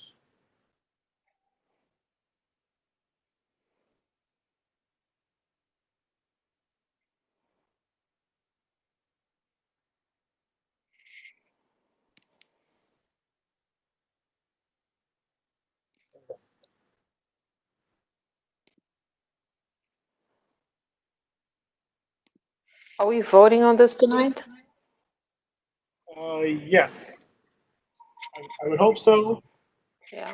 Do we have another resolution? No. I'm sorry. We don't have any other resolution after that, right? Just one other, the Net Refugee Safety Okay. Fund. Okay. But yeah, we'll definitely pull it up. That one has already been written out. Okay. We'll finish with this one and then. Which one? Which one has been already written out? The Net Safety Refugee Fund. So I want to clarify, and I'm also continuously confused because what is our intention with that? Because that is a resolution which this board should have ratified over a year ago. Yeah. So I already reached out to the office. They said to look over the ones that had already been posted online those were, you know, the ones that we had already passed.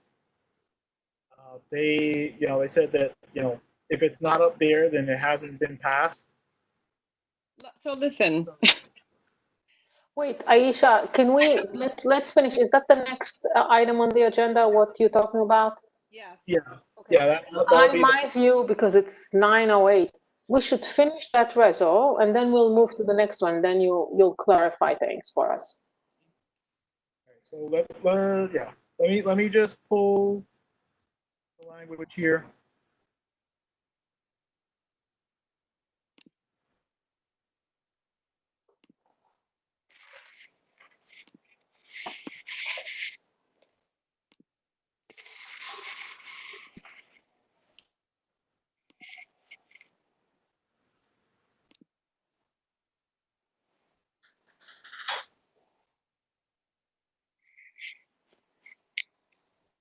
This language here.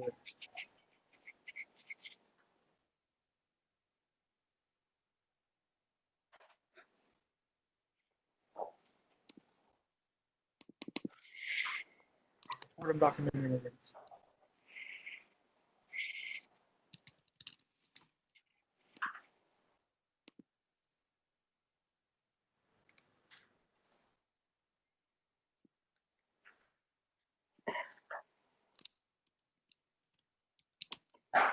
Now you're going to change the language after you copy it, right? Or you quoting the article? I was just pulling the specific language that's used in that article. Okay. I mean, we can of course also put it as according to CNN, right? Okay, yeah, because if we're quoting, we should, um, put it in quotation.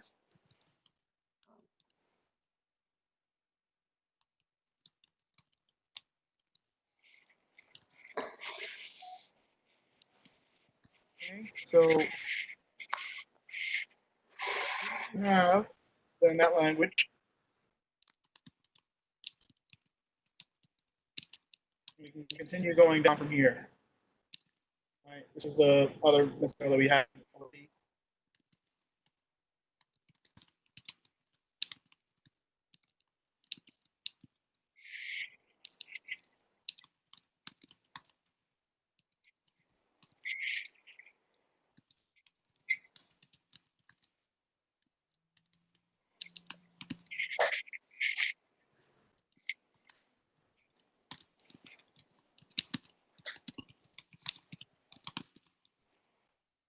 Did everyone feel that we wanted to continue this language here, referring to the pandemic?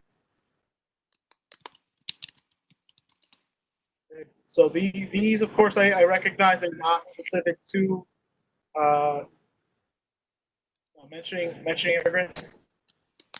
I think that it's kind of, for us, more so intuitive, understanding the breakdown of our city. It doesn't necessarily hold as strong. We can move these two whereas.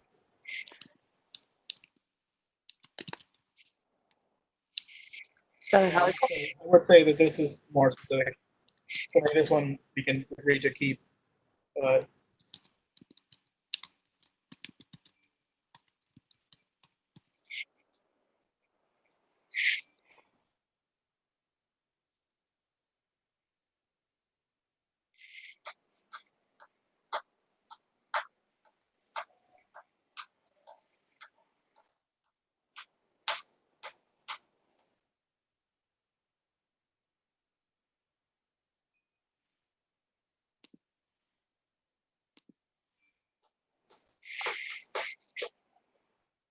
So I will make this similar to that above.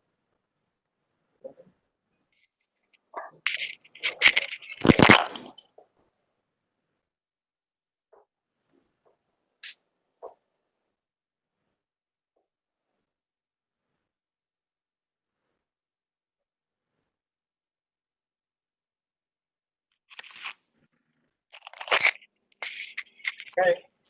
Sorry, there is a really low helicopter flying over here. Yeah, I'm hearing you outside here too. Yeah. So if that seems good for now, we can end it here. We get resolved. I think so.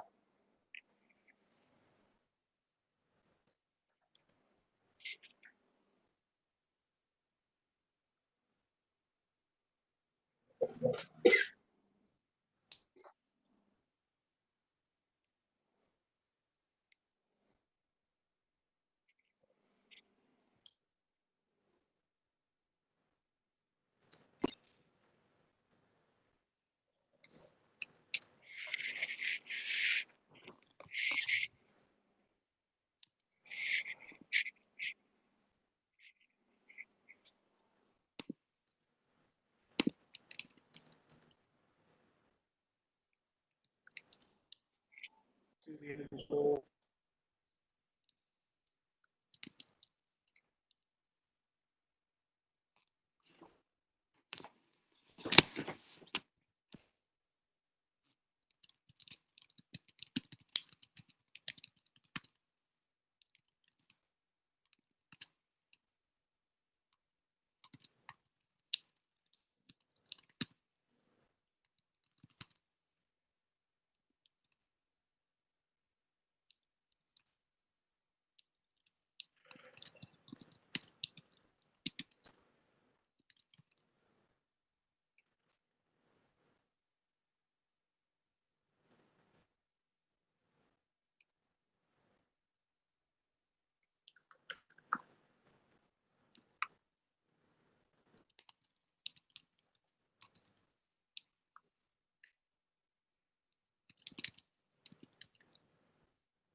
Okay, how does that seem for the resolved?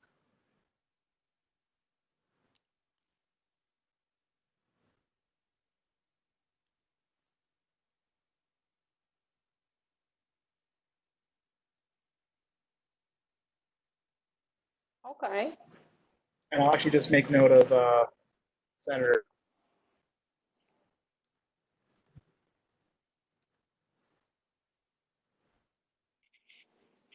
And our whereases are not making any additional suggestions not listed in the bill? I'm sorry, what was that? Are we making any suggestions in our whereases that are not in the actual context of the bill, or is this all just reflective of supporting the bill? So yes, I intended it to be for the passage of this, well, both these bills in their respective chambers. Did, was there a specific interest of adding an additional resolve? No, my question is basically if in any of our whereases we make any suggestions that haven't already been highlighted in the bill, then we would want to add that in the resolved. But if not, if all of this is only to say here's why these two bills are important because all this is true, then the resolved is fine. That's my only point. Okay. So let me just label this resolution.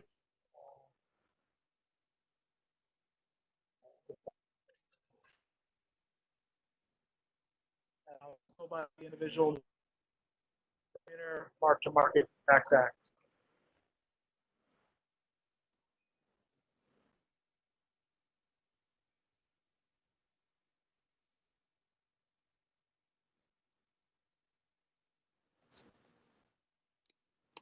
So,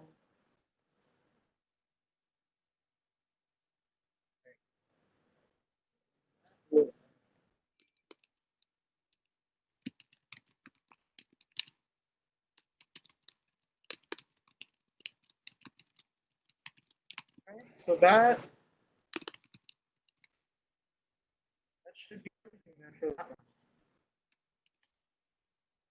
Any last minute addition?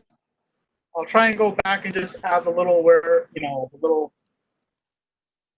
so forth that and but in regards to just like the language, does that seem fine?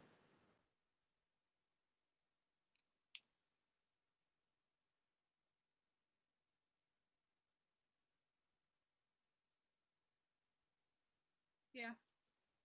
Okay. So save this for now. Go then to the next item. So for the refugee safety net fund. So We got to vote. Wait, we got to vote on this. I'm jumping to so many items.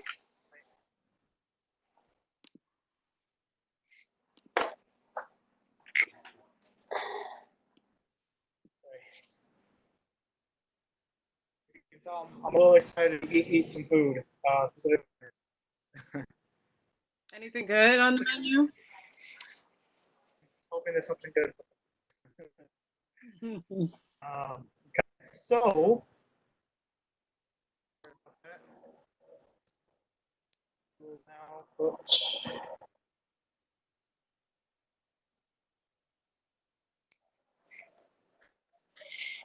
so starting off, who is in support of the bill?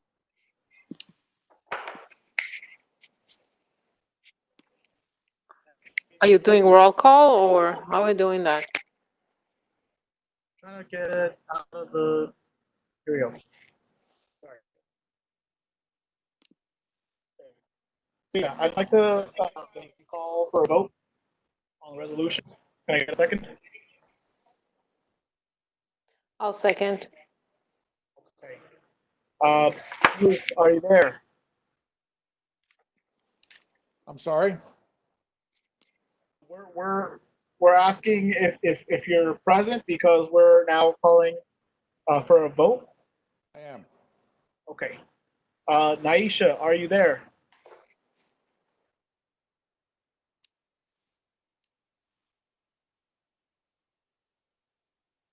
Okay, I don't think she is present, but we do have enough votes so as to pass the resolution.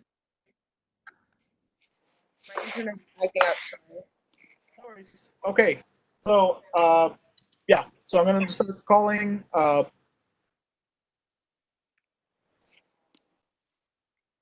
So, who is in support of the bill? Just say aye. Aye. Aye.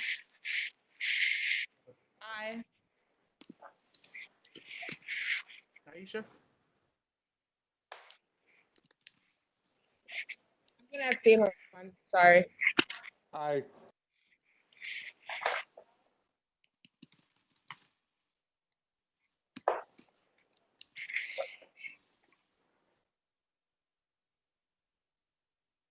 I'm sorry, Naisha. Did you say if you're in support or?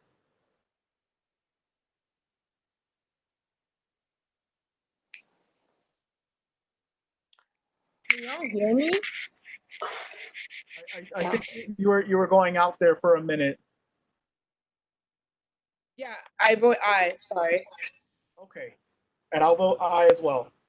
So that will be members in support and the committee. Actually, I'll just label this as committee support. Marshall. Sorry, I'll switch on.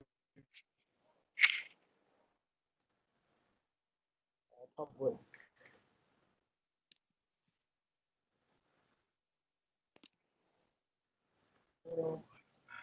Aye. Okay, Marshall, you're in favor.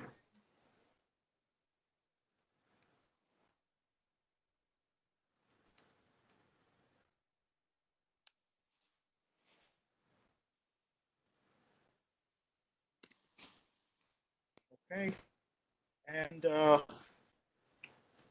Any other board members present? Hi, this is Etta. I vote yes. Aye. Thank you, Ada.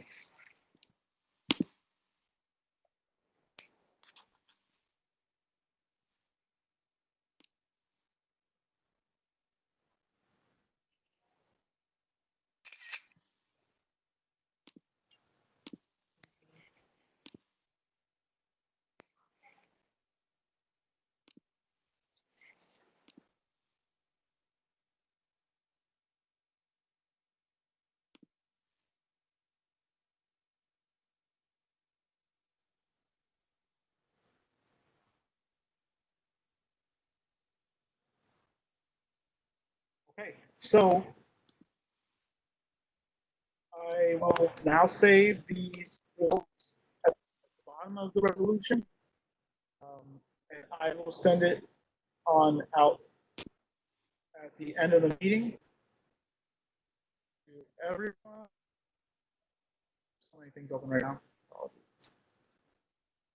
Ariel, can you also send the presentation, please? Because I tried to respond all to the email thread, but because people are BCC'd, I can't have access to responding to them. But I did share it with you. Okay. And if anyone happens to like need the, I think it was like earlier this year, at some point, there was a directory shared. If anyone still needs that directory again, you can always ask the board office too, just in case you want to reach out to various board members. Can we? Yeah. Sorry for interrupting. Can we possibly create like a Google group for like housing and human service members, so that we could like it could be like a listserv where we can just send things? Or is that not allowed based on bylaws? I'm not sure.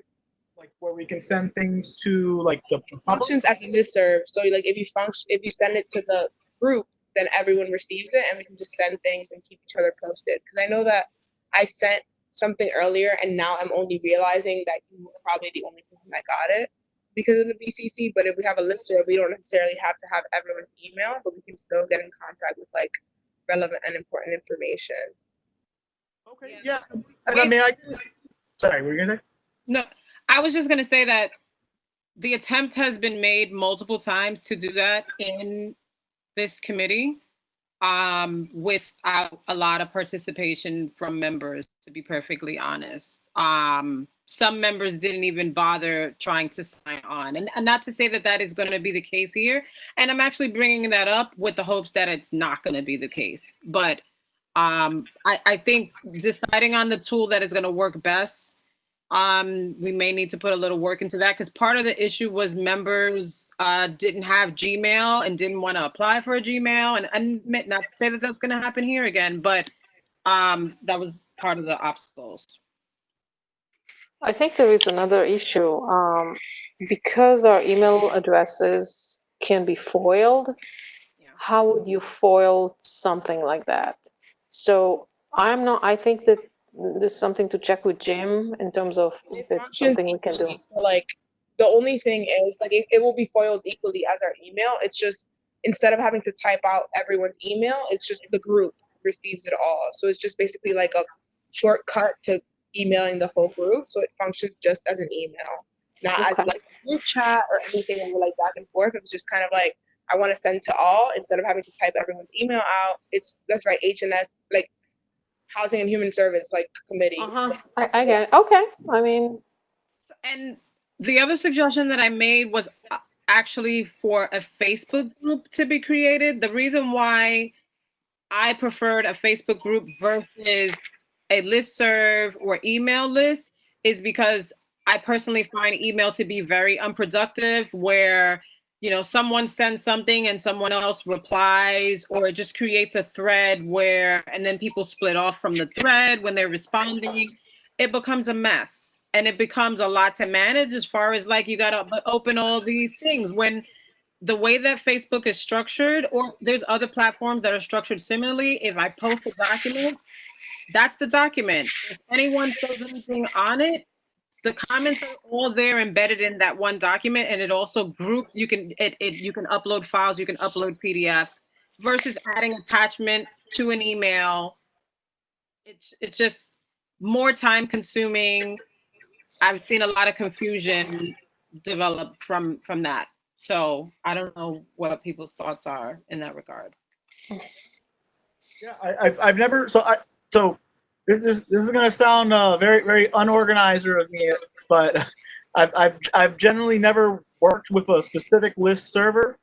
I mean, like I said, very very very unorganizing of me, but I'm familiar with using a Google Drive or Google Suite as well, but I'm open to using whatever other resources are available if that's the concern there.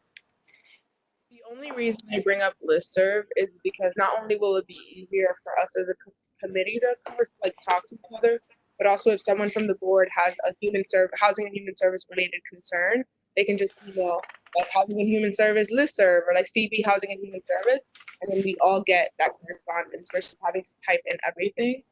I think it just it's more incentive to be involved and communicate about the issues that are occurring in the neighborhood in a way that's not exhausting and tedious. Yeah. Well, I can go and ask if we can maybe then create some sort of general list. Like I said, I'm not as familiar with it, so that's why you hear some hesitancy in my own voice because I just don't know much about it. But yeah, I'll definitely try and ask about it.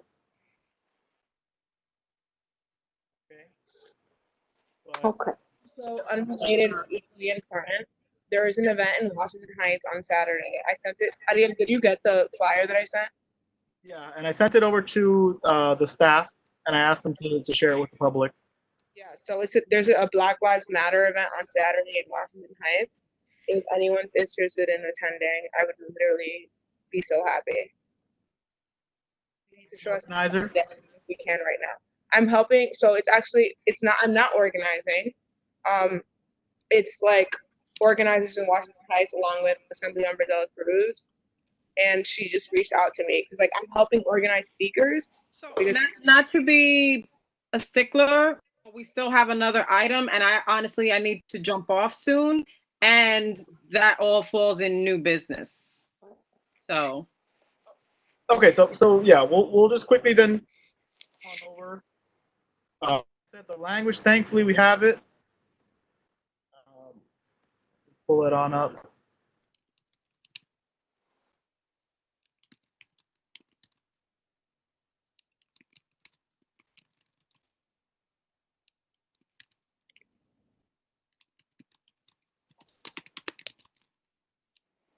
Okay, so.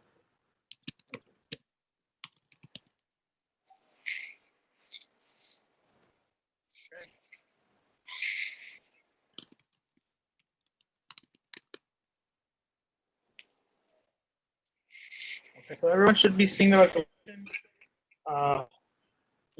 What I was getting at before is that, I had asked the office. They said that if it wasn't up there, then it wasn't something that was a past. I understand the major concern, of course, about that. I think that when just in regards to just where we are right now, we at the end of the day, we've been clear. We wanted this passed. I think we had spoken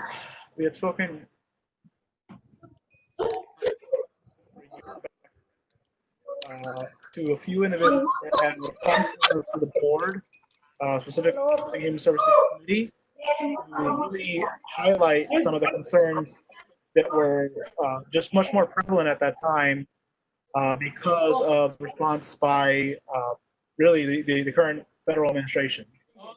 Thank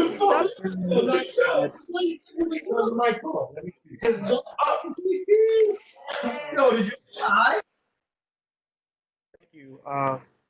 Yeah, so I just wanted to make note that there was concerns being raised because there were a number of individuals being dropped off kind of in a very, I don't even know how to explain this. It's still problematic to this day, but it was essentially a very political move by the current administration to drop undocumented individuals off into what was being labeled at the time as sanctuary cities.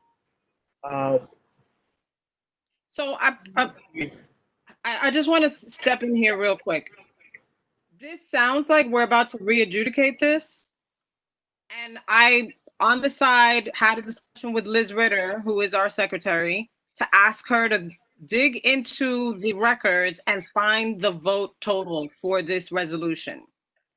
What this highlights for me is the incompetence that exists with this office that has been a long-standing issue. And I really like our office staff. Like on a regular day, if I bump into them on the street, I absolutely love them, right? I respect them and their families. I wish nothing but the best for them. But what happens with this office staff is counterproductive to the work that needs to be done. It really created a huge conflict in my housing and human services. And here we have an example of that. It also impacted that whole discussion of the minutes and my removal as chair of housing and human services. And here we have a resolution that was passed 38-1-1 by the full board. That's near unanimous, right? And yet it was never ratified despite my continued question about it with Richard, with the office staff, by email, and now with the first vice chair. And I have no response from her to my last email. Thank you, Ariel, for contacting the office, but it is total BS for you to be told if it's not on the website that it didn't pass. Because the website and their activity with the website is no indication of what the status of work in this board is. And it has happened time and time again. It's why people were out of apartment buildings for years, because the follow-through work is never being done, not by the office and not by the chairs of this board, which their charge is to carry finalized resolutions to the next point, whether that be advocating for it with elected officials, whether that be mailing out the resolutions, signing it, all those things are their charge. Now, they hold other people to extremely high standards, even when they cannot prove some of their claims, and yet we have this kind of activity going on. Not to be adjudicated, it simply needs to be ratified by the full board and the actions of the chair put into motion. I think that I just want to bring something up in echoing that. I think that in light of all the things that we have witnessed, because I remember voting for this resolution, I think we should definitely think of and work as a committee to develop some resolution where there is accountability, right? Like establish a formal process but through bylaws where like we record or someone records, right? Like the secretary keeps track of how we vote for things, right? So the secretary should be responsible for like keeping track of what is ratified and what is not and what is implemented and what is not. And I think just to echo that sentiment, like we need to establish a streamlined process where like someone that already has a responsibility to like keep track of these things, because I think at the end of the day what's happening is we're spending so much time on these new resolutions that are really old resolutions that we're spending time that we could be like using for new things and new issues and addressing other issues that aren't things we've already addressed. Thank you, Naisha. I completely agree with you. And in fact, as the chair of IT, which I was also stripped of, the work that I was doing, and I have proof and documentation of this. When I sat with Microsoft, which I discussed with the committee, not only was I looking to create a solution in regards to all of the buildings in our district so that we can be able to have all the data. For instance, the fact that there might be a brown site at a certain location and we can't have, unfortunately, Obi being in the room who had a lot of institutional memory about those buildings. We no longer have him, but it should be in a system somewhere so that we don't have to wait for someone to be the voice in the room. That work was being done, but what was also discussed with Microsoft is our resolution, agenda, minutes, office staff, responsibility, chair process. And that was brought to a full halt because the intention was more on let's pigeonhole Aisha because we don't like some of the things that she says, despite whether they're true. And here we are. So yes, you're absolutely right. That's very important work that needs to be done. It could have been. So I need to understand something. This resolution in front of us right now on the screen was already, the Housing and Human Services Committee voted on it already? Yes. Okay. And the whole board voted on it too. Well, like, not the exact, I wouldn't say the exact one, but I think before Waldis tweaked it, and sorry, there are fireworks being, but before Waldis edited it, we had voted on a resolution that echoed the same sentiments echoed in this resolution that was voted by the committee and the board and enacted, but now we're being told that it was not. Okay, so it's right now, so it's here right now for additional vote. No, it should not be. That would be illegal, actually. So why are we It's not the same- entertaining that it's not the same resolution? resolution, though. I think that there were some edits made to it. The edits that were made to this resolution were friendly amendments from the floor that may have been grammatical in context or may have added additional context, but they were not a different resolution. It was this exact resolution. So what are you doing? What are we doing with this one? Why is it here? It should not be. So what I want to just be clear is that so we had voted on this resolution, even in the copy that was sent to me, from Aisha, it already had our committee vote prior. What all I've done, no edits whatsoever to the language. I literally took this piece of paper, took off the vote count so that tonight we can vote in committee again. We are not voting in committee again. I absolutely object to that. Ariel, this is not your fault. And I do not think that it is wise for you to take the responsibility for other people dropping the ball. It would actually be illegal. This resolution has already been voted on and should have been ratified in June of 2019, which I might add is an entire year. And that is a year that I'm gonna motion to table. push this activity forward. I'm gonna motion to table. It's not there's nothing to table. This If we have to vote and no one wants to vote, I feel like, yeah, but the thing is, like, right now there's immediate need, right? And so, like, the admin office didn't do their job, but we have a duty to the community. If you suggest that by voting on this we'd be doing something illegal, then I'm just gonna table it. Like, I'm gonna motion to table it. So we're not doing. But what I'm gonna motion is that this discussion be brought to the executive committee to determine why it was never ratified. And that it be ratified. That or really what needs to happen is that the chair needs to ratify it and also begin to do the work to put the spirit of the resolution in motion so that it can serve to do what it intended to do. So two things here. One, Naisha put a motion. Mhm.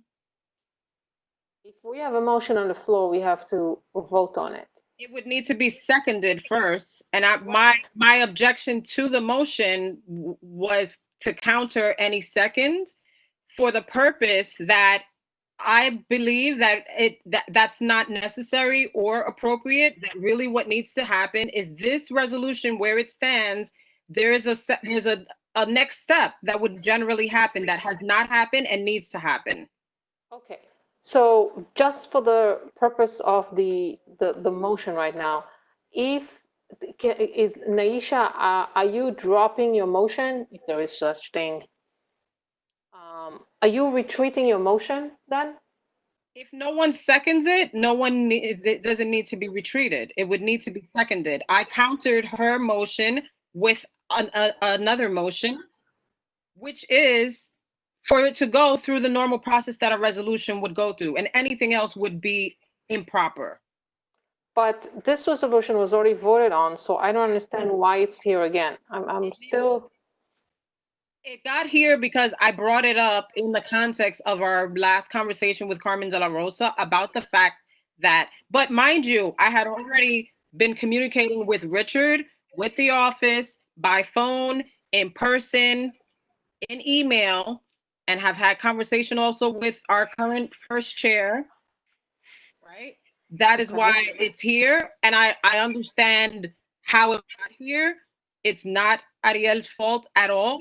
It's many people dropping the ball and and ignoring what their charge was before this point, why it's here. It should not be. It should go to the chair to be ratified. It should have been ratified by Richard Lewis, by the way, but it was not, and so it needs to be ratified nonetheless. So the entire vote To obtain records about the previous votes, because I think that we're just going to keep going in circles about. Liz Ritter, who is the current secretary of the board, I can screenshot her text and present it to you or whatever needs to be necessary, but nonetheless, the record is there. She has just confirmed. Just present that to Elizar and he should just ratify it, and that's it. I've been saying that for months. You're absolutely right. Do you know why it wasn't ratified? I would say the spirit of the culture that exists within this board is a big part of the why. So what I can just say is that if there already is clarification, right? I think that's quite frankly just the most evident thing you can bring forward, right? If the secretary is also agreeing that we have already written vote count, let's discuss this at the executive. Let's try and find out if we can just get it done there. But it does not have, it's kind of weird. Because at this point, right, I have this language in front of me, right? Folks are disputing that this was never potentially either shared or passed. But if that is evident, let's just bring that. So, I mean, it's yeah, what you're saying is that this resolution was not shared with the entire board. I'm kind of lost. I'm sorry. No, I'm not saying that. I'm saying in June of 2019, this resolution was voted on in the general meeting by the full board and passed 38-1. I made a mistake in my statement before I misspoke. 38-100. 38-100. If it were not for one person, and I know who that one person is, it would have passed unanimously. And yet it was never that is ratification. What didn't happen is that the chair did not sign it so that it can go forward to our elected officials so that the advocacy can begin on behalf of what the point was in the first place. And you say this was on June 2019. A full year ago. And that we would have to go into executive session for me to elaborate more, but this is the type of thing that centers around some other conflicts that have been brought up in executive committee, and certain requests have been held back because of that. I will not elaborate any further than that. But this type of dynamic is not, anything strange or peculiar. There's a lot of instances of this that I've experienced as chair, and other chairs have spoken to as well. And yes, Naisha is right. It needs to be cleaned up. It's insane. I've never worked anywhere ever where these types of things are acceptable, and that we would even have to be on this merry-go-round for this long to fix the problem. People would be fired out anywhere that I've ever worked. And instead, in this culture, I'm targeted because I'm the one that constantly has to be like, what is going on? And I'm sick of it. Okay, I just want to even find it on the June on the community board website. I can't even find any of this. It's not on that page. Like I said, I think that if it's clear from the secretary's end that she had that count, then we need to go and contact Liz, ask for that communication, present it at executive. Hopefully then the executive committee can ratify it at that point.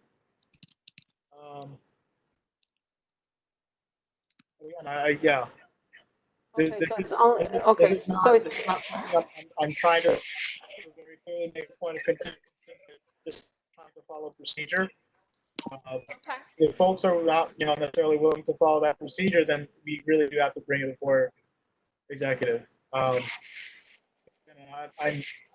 genuinely not going to say I know XYZ happened. I just, yeah, I'm not there. So yeah, so like I said, But you all know that you voted contact. on this in June of 2019. That much you do know.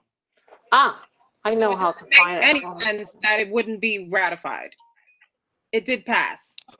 I just want to clarify, this was the meeting we voted on when we had the presentation from the person talking about like sanctuary cities and like people being dropped off. Like the male identifying person was like, he came in and presented, right?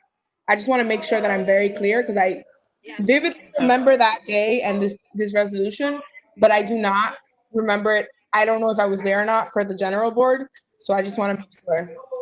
Okay. So listen, I was supposed to be on another call 19 minutes ago. Naisha, if you would allow, I know that there's something that you want to bring up. I'm not going to go in depth. I just want to put these on the table just briefly. But would you allow me to go before you, Naisha, so that I can jump off? No, yeah, we discussed what I had to say. I just shared it with Adia. I was just making sure to share it with everyone else, like everyone else in the committee, about the Black Lives Matter protest. I'll look for that. So these are the three issues really quick. Tipping practice, because my son, for instance, was working in a school, but he was also working in a restaurant in Indiana, and it kind of highlights what's happening here in New York, which is that people who generally work for tips in this environment where people cannot frequent restaurants, for instance, or any other things that have a tipping structure, which, by the way, derives from slavery. The transition from slavery into other systems is how tipping got implemented. And so the fact that the minimum wage for people who get tips is lower than the standard minimum wage is problematic and puts people in harm's way, especially in an environment like this where they cannot receive tips because people aren't frequenting spaces like that. So I want to put that on the table. Sorry, this is random, but can you share literature? Because like, I do not doubt it at all. Like, it 100%, I believe it, and it sounds like some American shit. Yeah. But like, I really would like to see the literature for it, just so I can know more. Because like, this also is something that should be embedded in my presentation. Absolutely. So, and so I really just want to put this out so that the committee's aware of it, and that when, by the time I pull together more stuff, that, you guys are already like in the mindset and understanding of that's the direction. Next is I was waiting for a text from someone. They didn't get back to me, but seemingly right now, this may be something that we may want to exercise on the executive level this month, if possible, pending this information. Ex parte evictions are still happening in New York City. Ex parte evictions, what they are, and Etta probably can give us more background on this, is basically that they're allowed to bring a case against you, attempt to serve you, and you can be evicted despite your presence in court. That ex parte, if I'm right, means that they can have a proceeding without the other side and a determination can be made. I was informed of this threat on someone that is in our district happening now. She's waiting to hear back from her attorney about the logistics of that. But I personally have been targeted with an ex parte attempt on my apartment in the past. And luckily, I was able to get my lawyer to basically step in the front of that and actually confirm that my landlord had told, which by the way is New York Presbyterian Hospital, a bunch of lies in the upper court ex parte to attempt to get me evicted. And it would have worked had we not intervened when we did. So this is a major threat, especially like how are you doing this during coronavirus times, right? Not to mention that evictions for people who have an attorney on both sides have moved forward. I think that presents an inequity for people. Just because I have an attorney does not mean that I couldn't get evicted. And why should we be getting evicted when other people who cases that are imminent can't get evicted, and coronavirus. And there are people laying on the floors in lobbies and on the stairwell in shelters, as we have seen in the New York Times. I'm not sure if everybody saw that, but people have nowhere to go. They don't even have places in the shelter for people to go. How can we evict anyone? So we should not be having evictions moving forward, is my point to that. And COVID succession, I believe that there needs to be something said about the fact that normally succession rights is 2 years. You would have to be with the tenant in order to get succession rights. But look at the amount of people that we have had specifically in our district that have passed due to coronavirus. And those family members who may live with them less than 2 years, with this sudden occurrence, they may not have pre-existing conditions. They may have just passed because of coronavirus, and now that family member is in threat of being evicted from their home because they would not be able to establish their succession rights. So out there, I feel like, unfortunately, I wanted to, some of these just came to me, but others I did want to bring earlier on so it could be a part of the meeting. Just full transparency, my son's first cousin was pulled out of a creek. We learned that he passed literally on Monday. So it's been a crazy week for me. But I leave you with those 3 things as things of importance. I will get more background information on them and forward that to you guys. And maybe we might need to do something on the executive level before general. Just wanted to put that out there. Thank you, guys. This has been a great meeting. Okay. I'll just quickly then go the 2 bills that I was going to mention from the city council. It's really their own of trying to deal with the specific issues that we're confronting now. Very quickly, don't need to go too much in depth. 1936 -2020 was actually already passed. It's already been made law. Essentially, the very quick information is just it's in relation to amending the definition of harassment to include threats based on a person having been impacted by COVID. It is essentially just ending it so that if in the event that someone is being harassed because they're either expected or actually have contracted COVID-19 and they are being harassed by whether it be a landlord or perhaps an owner of an apartment and being essentially threatened to be removed either from their home. It also includes, in the case of an employee-worker relationship, it's really just providing those protections and also making it clear that there is going to be a penalty being driven in the case that they do find this happens. What I'll also just want to make note of is actually a bill that our council member Mark Levine had spoken about. That he was, also personally supportive of. It was really to try and enact, I guess you could say, an extension of really the eviction moratorium for up to a year. I think that I made it clear that I was more concerned about this bill because really keeping a moratorium for a year could leave a lot of businesses lacking certain resources, right, to fund those businesses.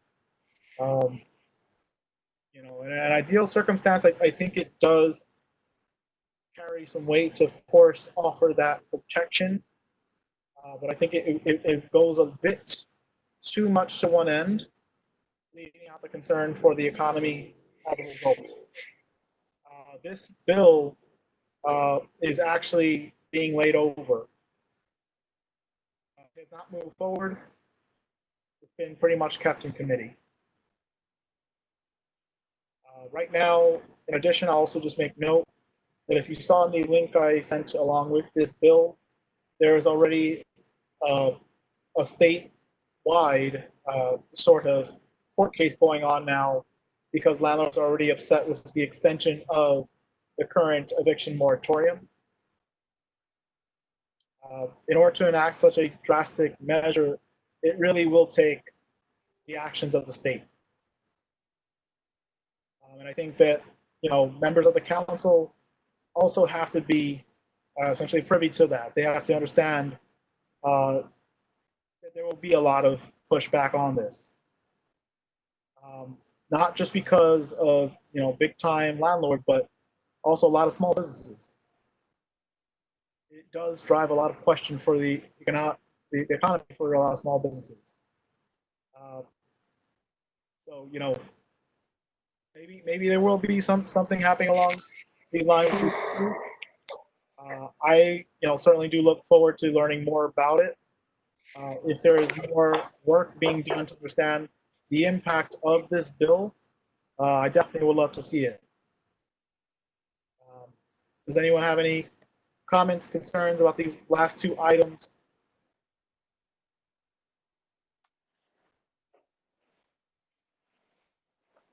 Okay. Does anyone have now any new business, old business to bring forward again? I just want to circle around about what's happening in terms of racial justice and like all the things that are going on.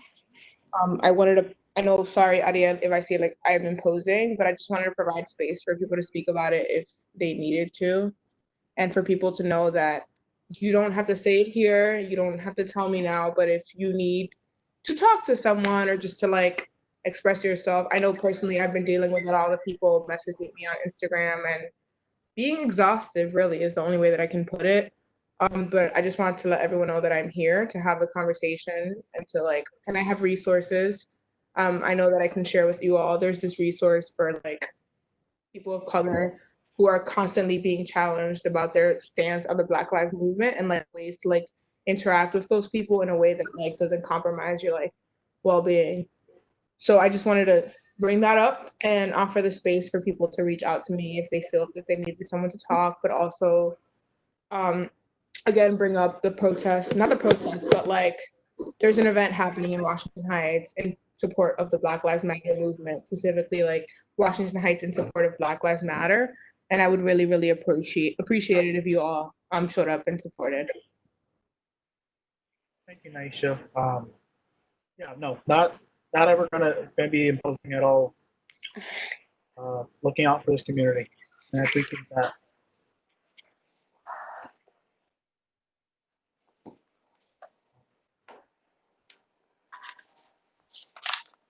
So did anyone else have anything else that they'd like to also make note of?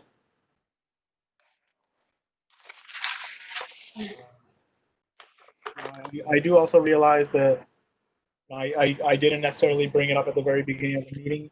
I think that I wanted to try and give also the opportunity at the very end, because I do know that it's also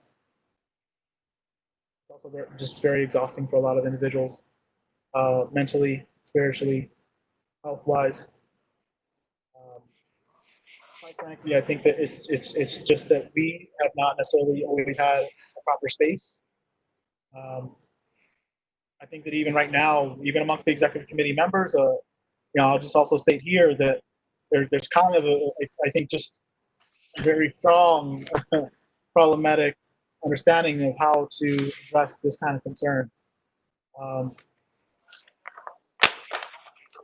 And I don't necessarily agree with some members that have already started making certain comments, but I do want this entire board to have a conversation going further than it has to address race, to address racism, to address, yes, all the individual outcomes and the impact that has had microaggressions that have had on individuals.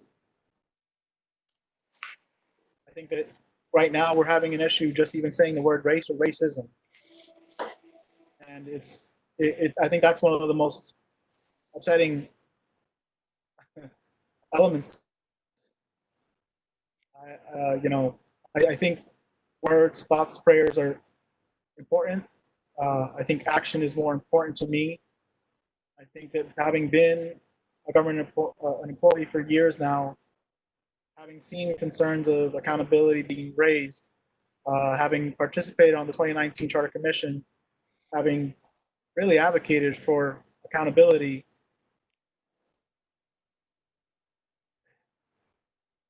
doesn't get enough attention. It doesn't get enough time.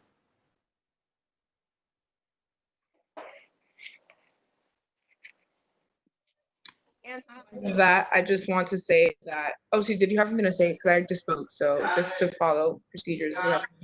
I came back because I missed you guys. I just wanted to say, I went to my other meeting and told them that I would be back, that I'm there, but I wanted to come back to my meeting. So I really appreciate each and every board member and all the board members that I have served with, right? And I feel like these conversations are so important because it can only serve to help us to do better work without the amount of infighting that we constantly see. If we're honest about the dynamics that people are experiencing, I know that the tangent of that is what recently happened in the community. And I think it's important to recognize the same way, in the same vein of what Naisha presented earlier in this meeting, that everyone's experience is different. And we cannot assume because we have a specific experience that it is that for everyone else. And that, and I'm not saying that, everyone should be taking at face value for everything that they say, because I've had problems with things that I feel can be proved that people push back against. But when it has to do with certain types of experiences, even when you can prove it, it seems to not get as much light and people are not held accountable for that. And that needs to change. And what's the biggest thing for me is the fact that before Richard Lewis passed, he sent out a document, I think it's like 21 pages, that came from the previous retreat from even before I started, but which many of the senior members of this board were a part of.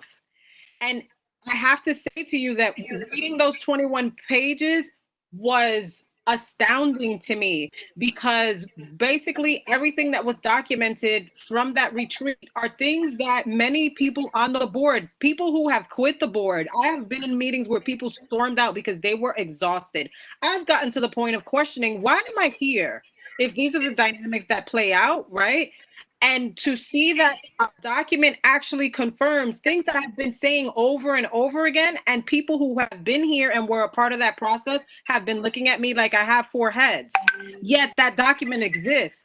That is just to show how blaring the problem is, that can be happening, that there's a 21-page document that says, yes, this is a problem, but yet me not knowing the document exists, bringing up some of those things and other people doing the same and being treated like, what are you talking about? That's not a thing. It's a problem. So the fact that the inclusion resolution was held back after we did vote on it, that's another example. It was not even sent. It was not even drawn up and done what needs to be done with a resolution, which is another example of a failing in the office, that went forward, all the tremendous work and angst. There was angst around that resolution, and yet nothing happened with it until one specific person had to insist on it. And when we have to be those people that insist, we are treated unfairly. We are treated like the squeaky wheel that's annoying the hell out of everybody, when if the work was just being done according to how it needs to be done, we would not need to be those people. It is truly unfair. That is my spiel. So how do you suggest to fix that? I think that there can be, like Naisha said, like I have attempted, systematic structure. Also, Ariel alluded to bylaws. There was a group that had come together to work on bylaws before the election, but now after the election, seems many of those people are not the wanted people at that table, despite the fact that they worked for very hard and over months looking specifically at those things. They've not been brought to that table as people that may have suggestions in that process. That's part of the problem as well. And another part of the problem is look how long this has all been going on. For instance, the claim about some of the experience that some board members have in this board started last March. It is June of the following year. That is a year and 3 months, and we are still don't even have a bylaws committee. Like, I don't get it. And it's really just willful lack of accountability. Hey, I'm sorry, Aisha. I heard you, but I also just want to say that I have to get off now. Thank you. Thank you, everyone, for everything, and thank you for listening to me. I think there are great conversations happening, and we should continue having them.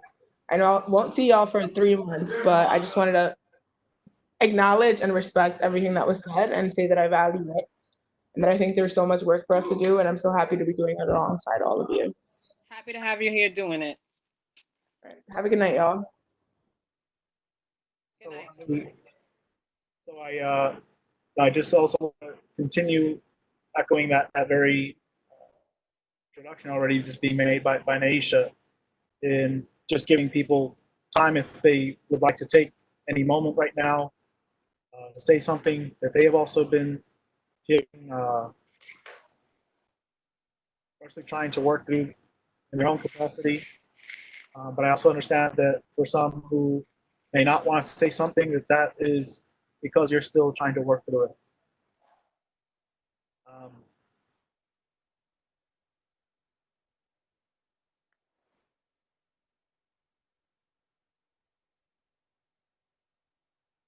I have a question, since I'm the new girl and I'm still trying to figure everything out here.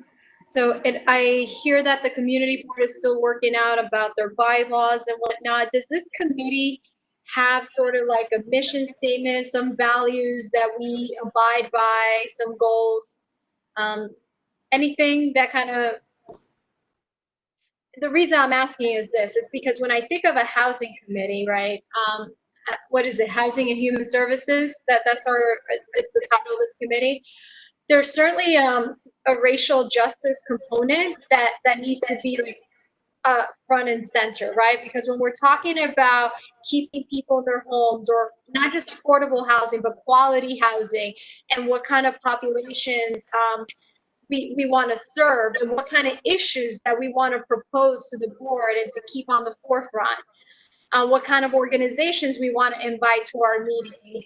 I think there are certain maybe values or goals that we should, check off. So I'm just curious if there's anything like that for this committee or other committees. Yeah. So we kind of came in at a very odd time, but the first meeting that we were supposed to have in March, when I assumed the position for chair, was supposed to be dedicated towards that. Unfortunately, we didn't even have quorum. Come now April, we're already literally in what is now. But yes, the intention is to, what will now be in September, unfortunately, is to take time with the entire committee to set aside goals for what would be now the coming year. And I'll say this from being September then to will be May of next year, to really try and focus on what we want to either study in more detail or potentially focus on bringing into this committee. And I say that broadly, but I also want to just point out that if we have various organizations in the community or across the city that have been doing already the very important work right now, can we reach out to them? Can we bring them to our committee? Can we have them present? Can we also have them discuss what are some of the findings that they have really come across in their own research?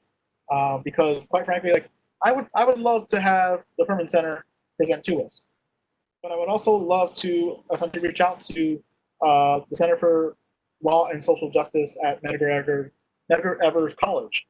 They have a great deal of work that was already done. Quite frankly, they were very involved in the stuff that had to deal with racial justice even prior years ago.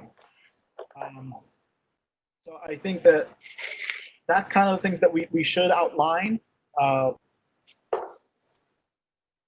think that in September, we want to have that time, right? We want to have an agenda set for a year, but also I think that we want to start actually reassessing yearly what our goals are going to be, because everything's going to continue to change.